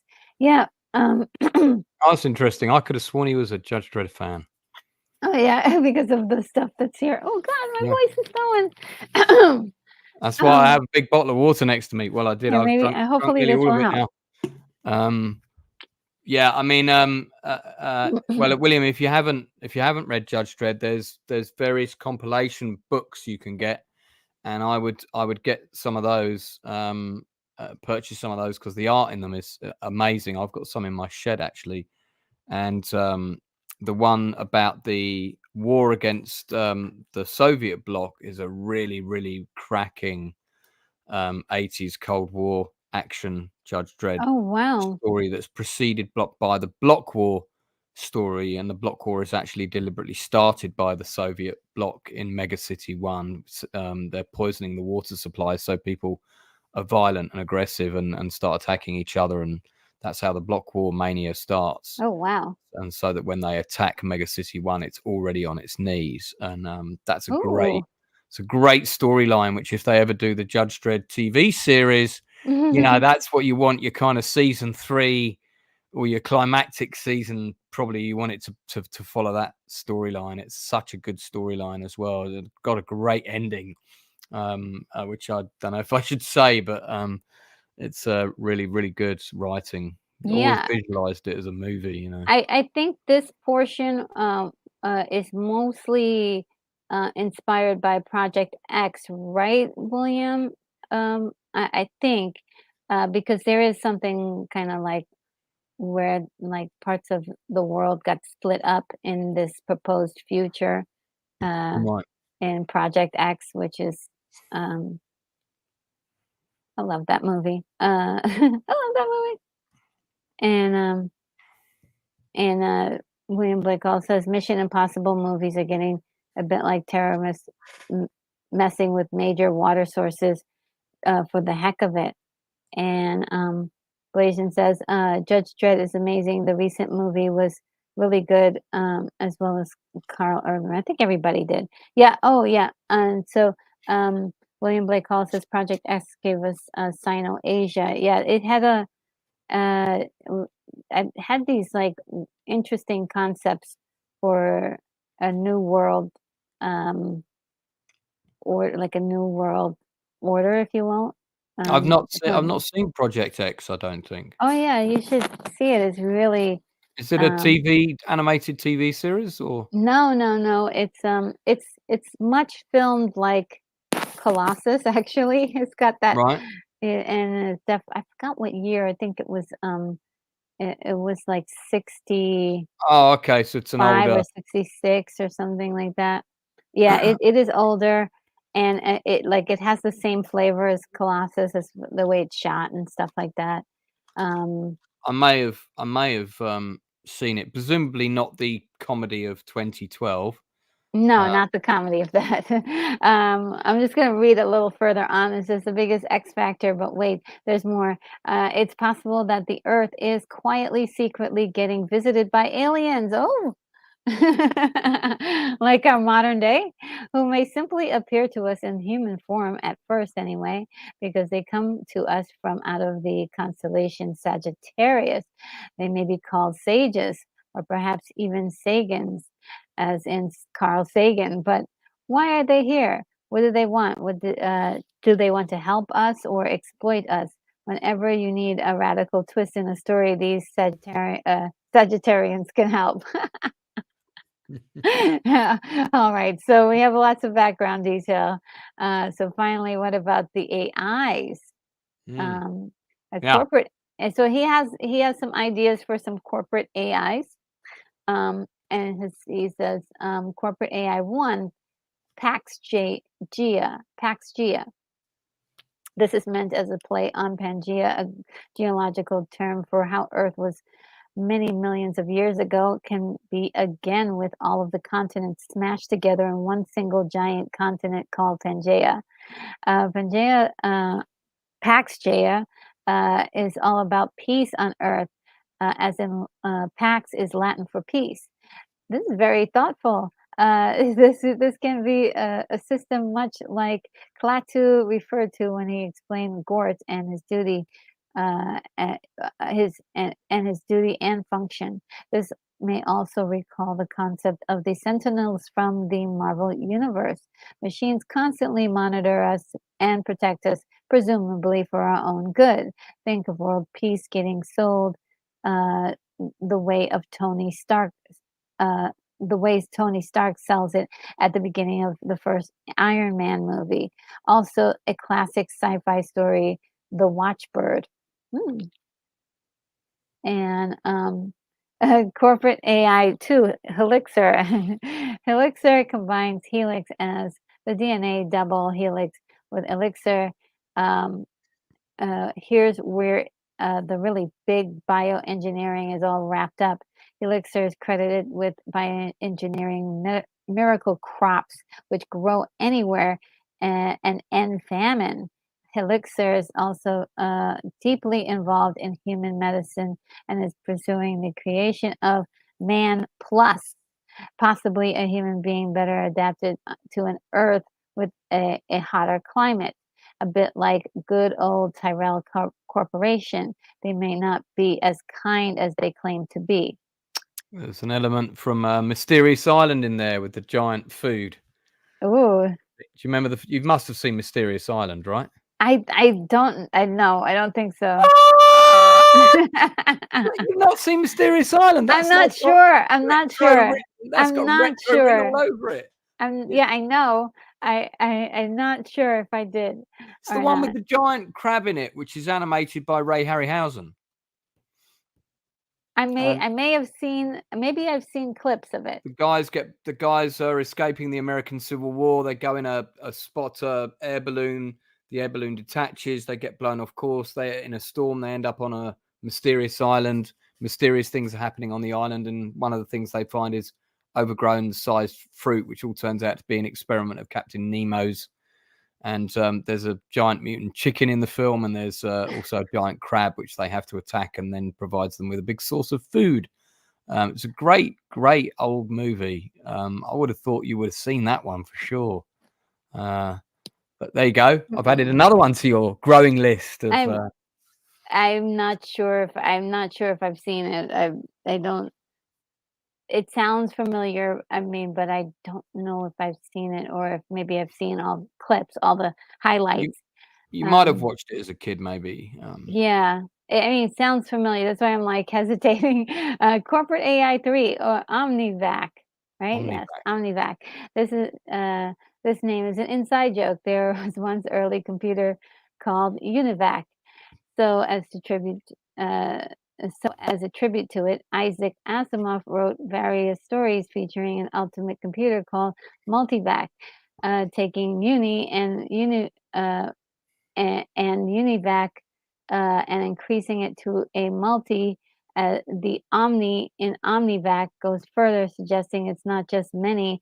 It has as multi does, but all. OmniVac is about advancing science and technology, and particularly robots. But how shall we use the robots? As servants, playthings, new bodies for ourselves to live in? You tell me. Actual story still unsettled. Well, we did talk about a scenario that is a lot like the surrogates, where we had we're going to be able to manipulate robots from a secure location. And she continues on. Surely you are wondering, but what about Skynet? I'm saying that it's that in 2051 it does not exist quite yet. Skynet comes about because so far in the future we still have thousands of nuclear warheads lying around. We never got rid of them, much like the movie Colossus, the forbidden project America handed over handed their nukes over to an AI called Westnet, while Russia entrusted their nukes to an AI named EastNet. Admittedly, these are lame names, but these are our two AIs become conscious and unite to form Skynet. As Skynet, they can threaten humanity endlessly with our own nukes. At some point, Skynet builds humanoid killer robots, but I haven't figured that out yet. And at long last, we come to characters. In 2051, Caleb Reese becomes important to fighting the sudden creation of the rise of Skynet. I've never been much for the name Kyle. Meanwhile, in the Bible, Caleb is the name of one of the first men who can be described as spies. So I think Caleb is a good spy name. Overnight, Westnet, Eastwet, and EastNet form Skynet, and newly merged AI decides to threaten the whole world with a nuclear protection racket to Right. get everything it wants. Somehow it falls into Caleb Reese. It falls to Caleb Reese and perhaps other players. Let's see them call Blair Williams or Grace Harper to help them resist Skynet. Like I say, it's not a story yet, but it might be. Oh, William, thank you so much for this. This was wonderful. I loved it so much. There's going to probably be a lot of this included. I won't say everything because I think some of the things we had talked about before I'd already kind of written down, but a lot of this I think would be really awesome to add um, in the story. Thank you so much. Ah, Yeah. All right. So let's see if there's any more. What else you gotta say? William says Project X is a movie, old live action movie, very cheap and obscure, but ton of fun. Yeah, it's really interesting. Has some really great concepts in it. Um, And The Hidden says, I think Logan has more extreme ideas compared to Dread based on the opinionated story quality. Who's Logan? Maybe they're talking about the Logan movie with Wolverine. I'm not sure. Not Oh, quite sure how that connects to this, but that's probably a discussion that was going on in the chat oh, platform. okay. I'm gonna skip over that Let one. me. I'm just going to dash to the bathroom real quick, Retro. If Sure, that's fine. sure, sure. Um, and Joe says that Dredd and Logan are technically in the same universe. Um, and Let's see. Um,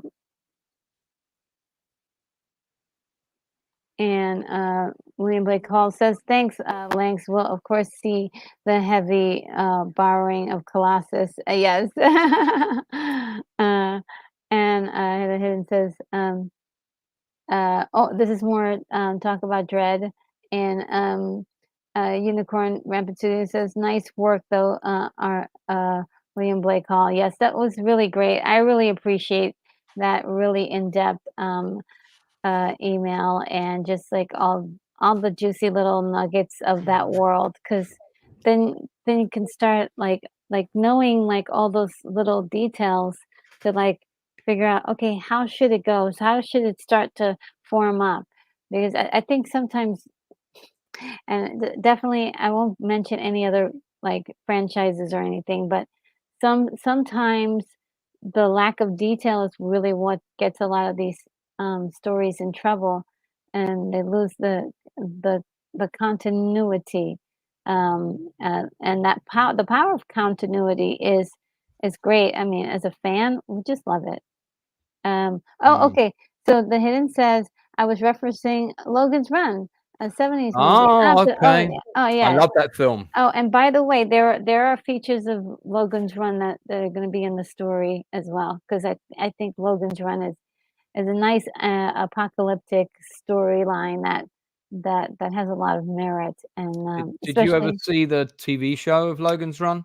no, It's I got a don't think I was able to at the time. I was too young to. it's got a really groovy opening theme tune that you should Oh yeah, definitely I think definitely look I've it seen up. it. Yeah, it's on Yeah, YouTube, like, it's the opening theme tune is very 70s and a lot of fun. yeah. Um, and William Blake calls us to the hidden thanks. Logan's Run needs to be distinct from Logan Mm-mm. Wolverine. So thanks. Yeah. That was my fault.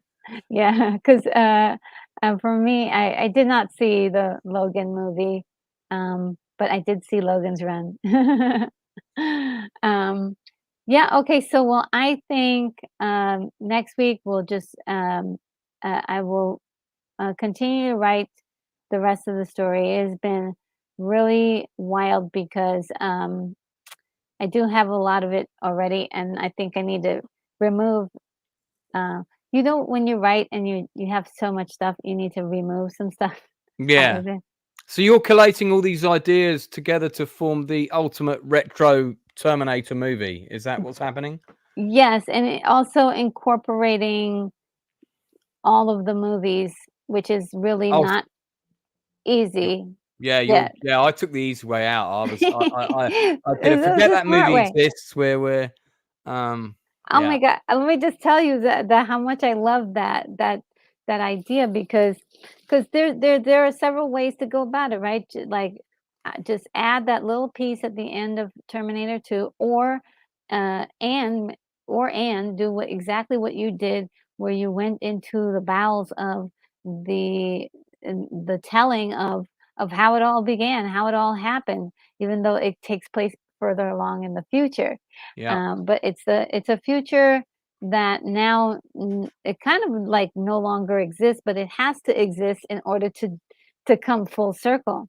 So Well, it it's has a to exist in order for the first 2 films to take place, so, yeah, yeah, yeah, it's a paradox. It loops within itself yeah. consistently all the time. I love that. I love that.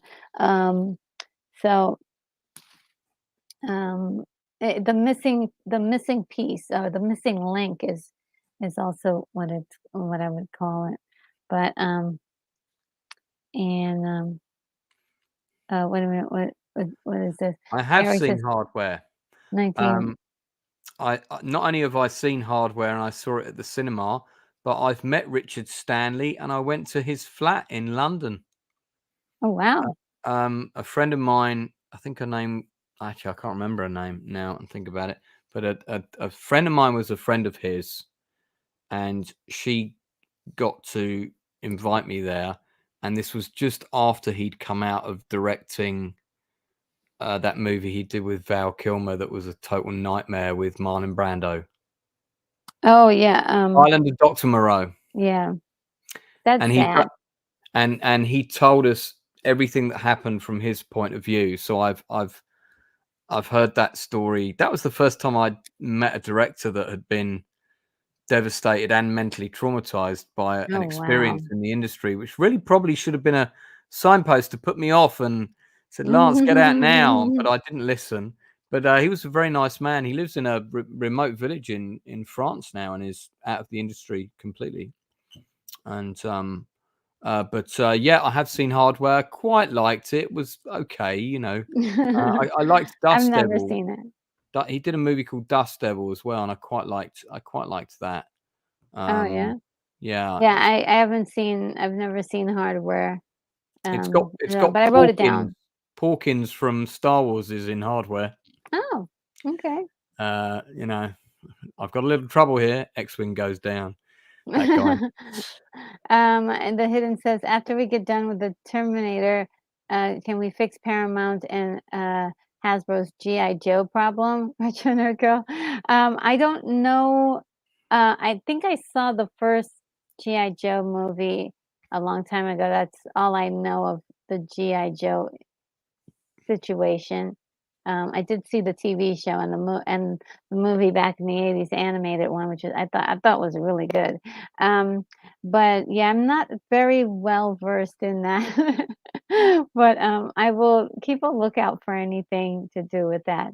Let's see. And Joe says it's part of the process. Get it all down on paper and refine. It will never truly be done. No art is. You just keep working until you're ready to release it to the world. Oh, it's so true when you're working on a project. Um, and Keith E says, I strongly recommend watching Outcast Creative on here on YouTube also. Oh, bless Thank you, Keith. Thank you. you. Thank you, Keith E. Yes, everyone, please do check out Outcast Creative's channel. If somebody can put his link in the chat, that would be really awesome. He interviews industry people. He's in the industry. He's worked in the industry. Has done plays. He's directed movies. He currently has a movie right now that's on his channel. I do. Um, Have you watched it yet? I've watched part of it. I'm almost done with it. Almost done Okay, with the because movie. I've got a questionnaire for you to fill out to Oh make sure. Lord, no. So don't be telling me no fib now. Um, but you got to try and watch it in one go. I, Okay. I have a fantastic guest coming on Tuesday. If with your permission, I'll drop their IMDb link in the chat so people can see who it is. Ooh, And okay. but it's Debbie Evans, who's a stunt woman. Okay. Whose one of her first jobs was doubling Linda Carter in the original Wonder Woman Oh, television wow. show, but she's done nearly all of the Fast and Furious movies and is still working. 400 credits on IMDb, Oh, and wow. she's coming on Tuesday 9 o'clock UK time. So Ah, that's my next industry guest. that's when I'm working, man. I wish I could be there for that. Yeah, we Um, would loved you to come on for that one, but we've got some other things you might be up for, so I'll tell you about those later. okay. And William Blake also says, like I said, a little like getting Star Trek saying in the beginning there was dilithium. Right? Yeah, that's um, a good way of looking at it. and Ernie Fossila Fossilius said, yes, Hardware Wars as the closet encounters of the nerd kind. Oh, I need to see this. I think you might be Hardware. suggesting that this stream is Closet Encounters of the Nerd Kind. I'm not Is sure. that what this is? Quite Cool. possibly. Oh, look, Barry On is here. Hello, Barry On. How are you? It's so good to see you. Um, it says William Blake, I remember seeing it many decades ago in my city library on an actual projector. Oh my God, remember that when they used to do that and they put you'd go to the library to see movies on a projector? Um, Yeah, we used to get films screened at our school. yeah. And they were gonna screen The Warriors, and everybody was like super excited, and we were all there. And this woman whose mother of a kid was particularly religious, she absolutely kicked off, and so all of us like turned up to see The Warriors, and they'd swapped it for The Champ at the last minute, so we all got to Oh see a man. kind of father and son boxing movie Yeah, I instead of remember that. the. It was a good film, The Champ, Yeah. but just wasn't quite what we wanted. So, Oh man. yeah, Um, on projector at and school. Blasian Agent said there's a documentary about the making of Yeah, Island of Dr. Moreau. I've Yeah, I seen it. think it's about something of madness or something. I Forgot the name. yeah, I've seen it, and it's also covered a bit on Val Kilmer's documentary as well. So it's kind of interesting that having spoken to Stanley, I've now got 3 perspectives on what happened on that. Yeah, I really feel bad for him for that. 'Cause Terrible it is. experience. Yeah. Yeah. Um, and for me, Island of Lost Souls remains the standard. Ooh. And Barry On says, Cobra retreat. Yeah, I mean, when I was a kid, I loved G.I. Joe, but for some reason, I haven't gotten back into it since I was a kid. Until recently, I had the G.I. Joe Battle Hovercraft. Do you remember that? That was a cool toy. Had like Hovercraft? Yeah, it had like 2 gun turrets on the top, and there was a ramp that came down at the front, and you had these rocket launchers on the side of it, and you could put like about 8 figures Sounds in it. cool. But I painted it up for my Warhammer Space Marines and converted it into like a big Warhammer vehicle. So that's what I did with it in the end. I Oh, wish I man. still had it, but I think I sold it. All right, so, Unicorn Rampant Studio, thank you so Oh, much for thanks. dropping the link for Outcast Creative. Appreciate Really that. appreciate that. And this That's the is link the for the link that's for the link that. for Debbie Evans if people wanna check out what she's done. Took 2 hours with her to prep the interview. I was on a call with her for 2 hours Oh, through wow. her talking through her credits to discuss what one she wanted to talk about, and really lovely woman. I can't wait to do it. Be good. Oh, okay, so Hardware Wars was a Star Wars spin-off, a spoof, from long ago, okay. Was Um, that the one with Sir Buckethead, Lord Buckethead in it? That's a Star Wars spoof that might have had that title. Don't know. yeah, the No. only one that I know of is, Spaceballs, but I could I didn't know that there were more. Um There's the Italian rip-off of Star Wars called The Humanoid, which you definitely need to watch, and it's on YouTube for free. The whole film's on there. You definitely need to see that film, and the Sure. score for that movie is surprisingly done by Ennio Morricone. Oh, really? Wow. But I mean, it's a blatant Star Wars rip-off. They've even got a cheap version of Darth Vader on with exactly the same helmet, but with the main bit removed. It's bizarre. Now, Keith E says, and to reveal the truth, Outcast has one great moderator on here I know of. That might be Keith. And the Hidden says, back on the Terminator, has anyone figured out what future looks like where machines win? Pretty bleak, I would say. Yeah, I mean, actually, I won't give anything away. um, and Joe says, I'm so happy I stumbled here. I can't wait to see and hear more. Couldn't leave the desk. Oh, that's so nice of you. Thank you so much. Uh, really appreciate you stopping by and hanging out with us. That's so great. And Unicorn Rampant Studio says that that world smells like corpses. Yeah, smells like probably smells like bacon because toasty. Probably smells like bacon all the time. And Barry says, I don't remember if if it had Buckethead. It had Ham ham Solo. salad instead of Ham ham. salad. Ham salad instead of Han Solo. Yeah, I haven't seen that Oh movie. man. Oh my goodness. Um, and William Blake calls says Princess Android, Luke Starbucker, ham salad, and Wookie Monster. Oh, that's cool. I gotta see it now.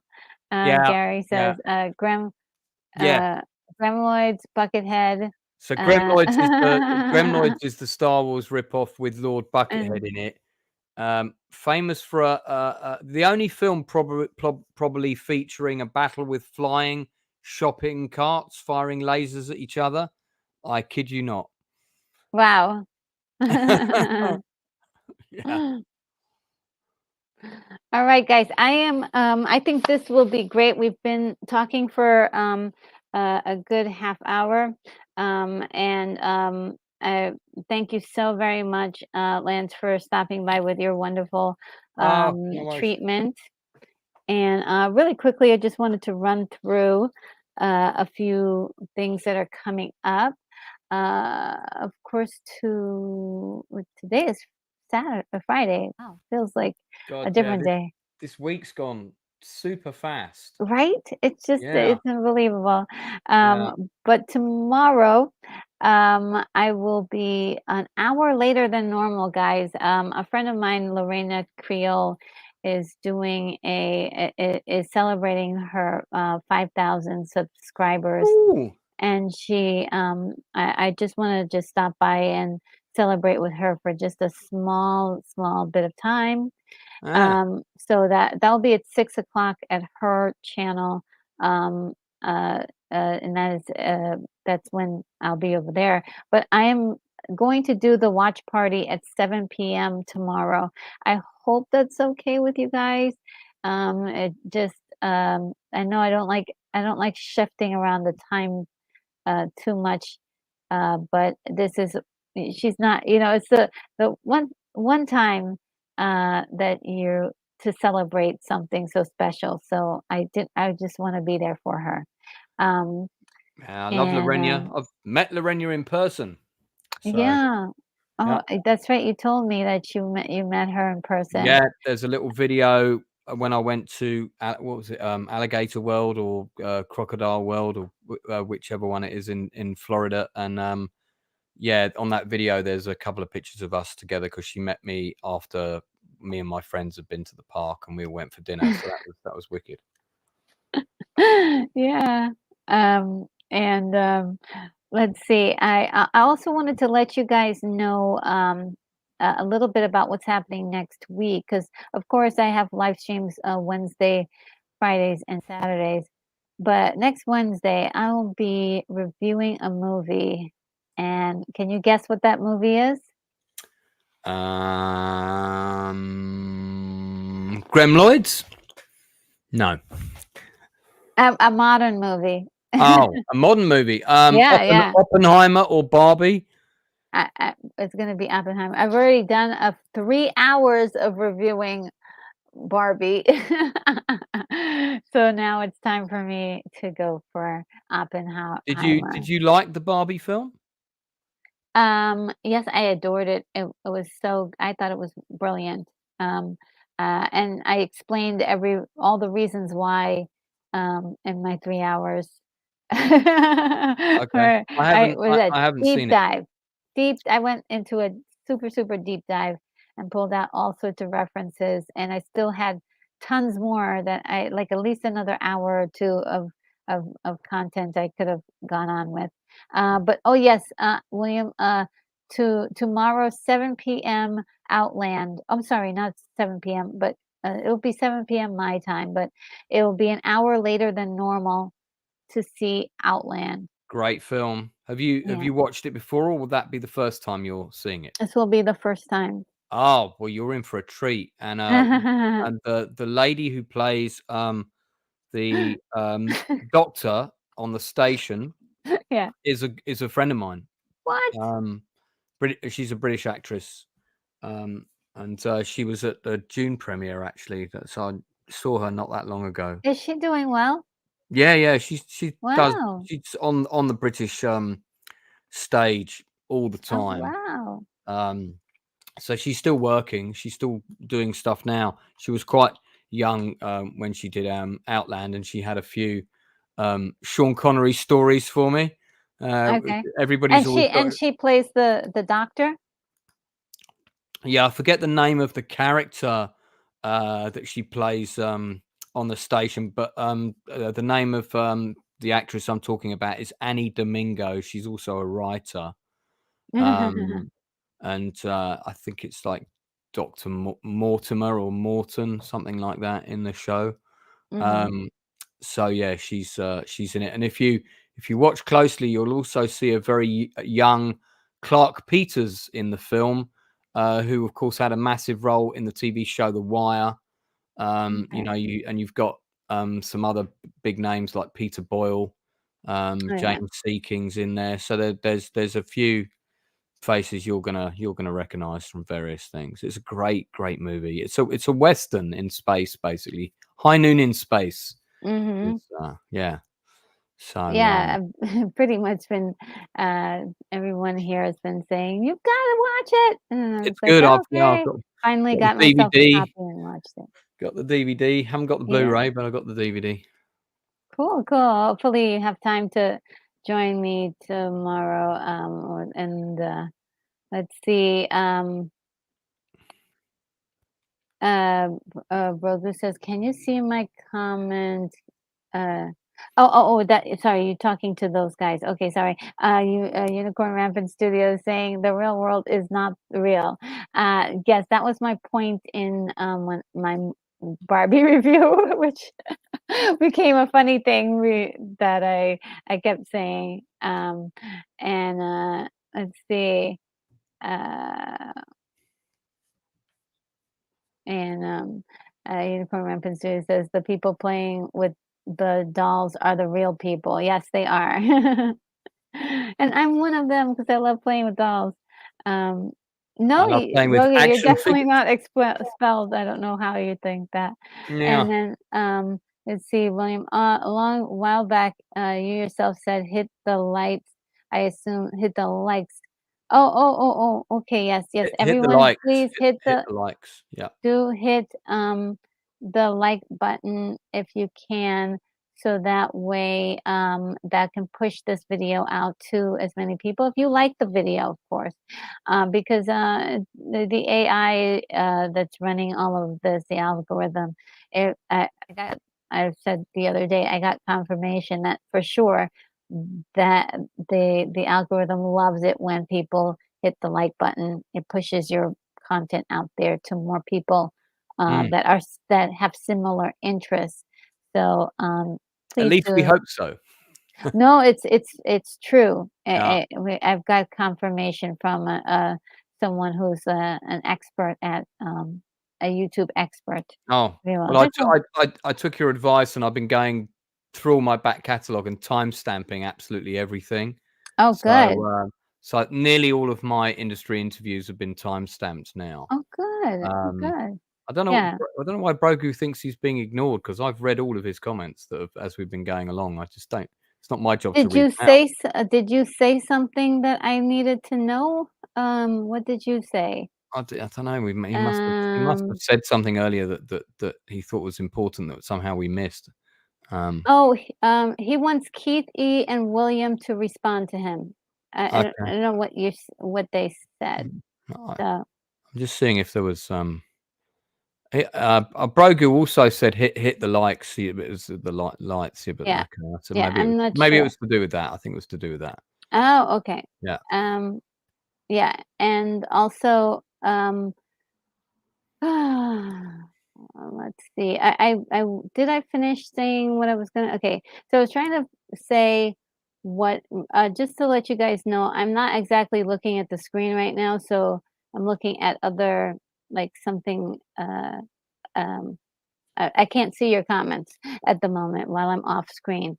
So, I do have so okay, Outland is tomorrow night at 7 p.m. I will be reviewing Oppenheimer on Wednesday. Next Friday will be the last portion of the Terminate Fixing the Franchise Part 3.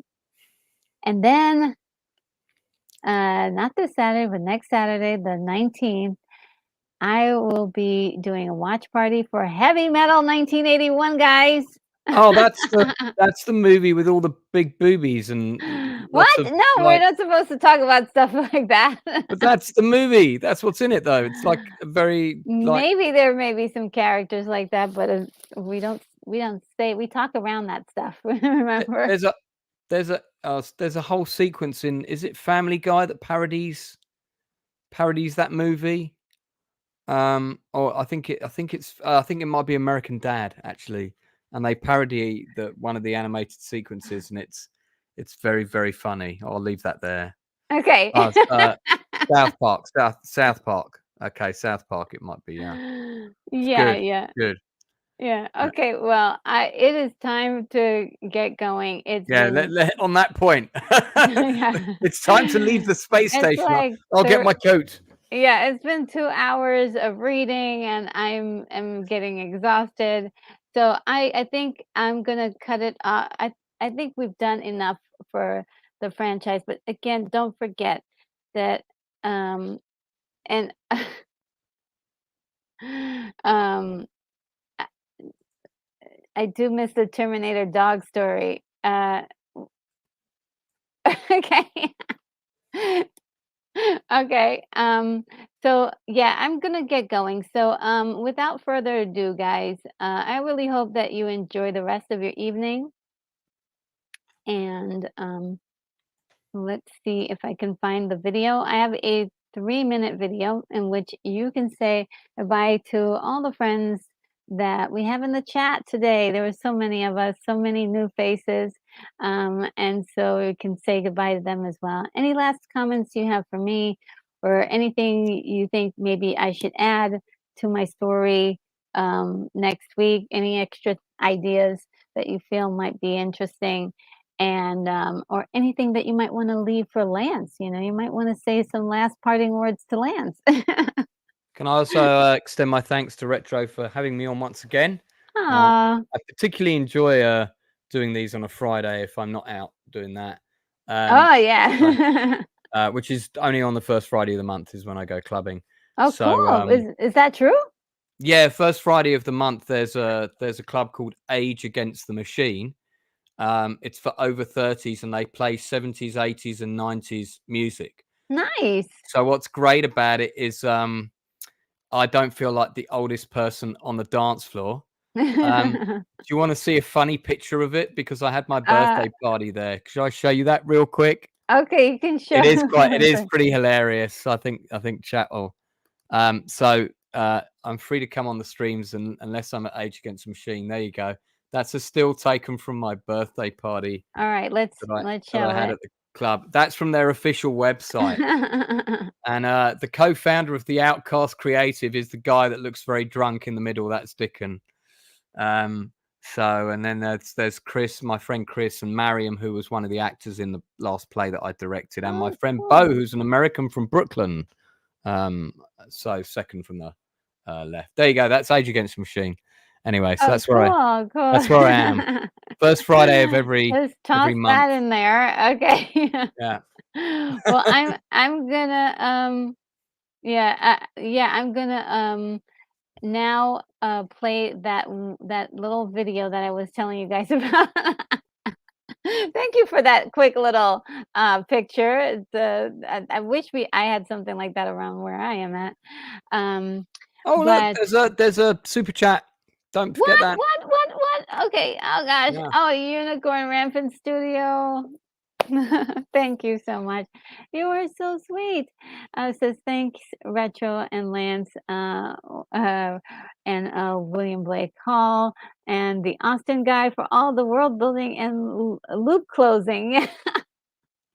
Yes, thank you. Yes, Charles Austin is not here, but he's here with us in spirit as we reviewed a small portion of his story. If anybody missed you can just look at the beginning of it, and you'll see what he had to say last week. It was really brilliant.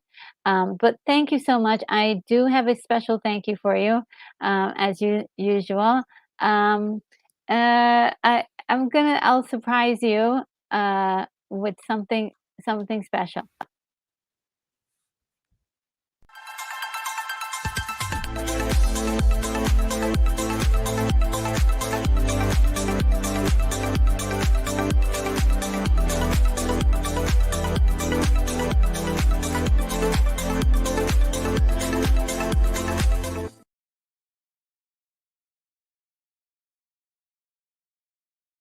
All right, now, guys, I am now we're really out of here.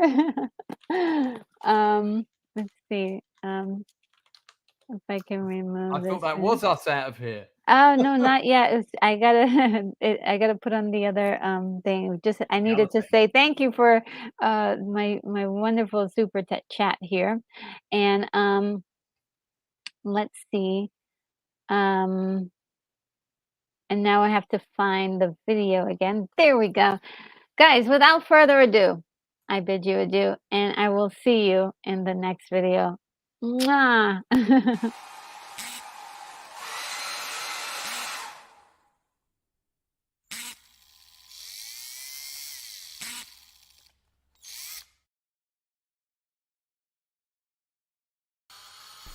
Retro Nerd Girl, you are clear for takeoff.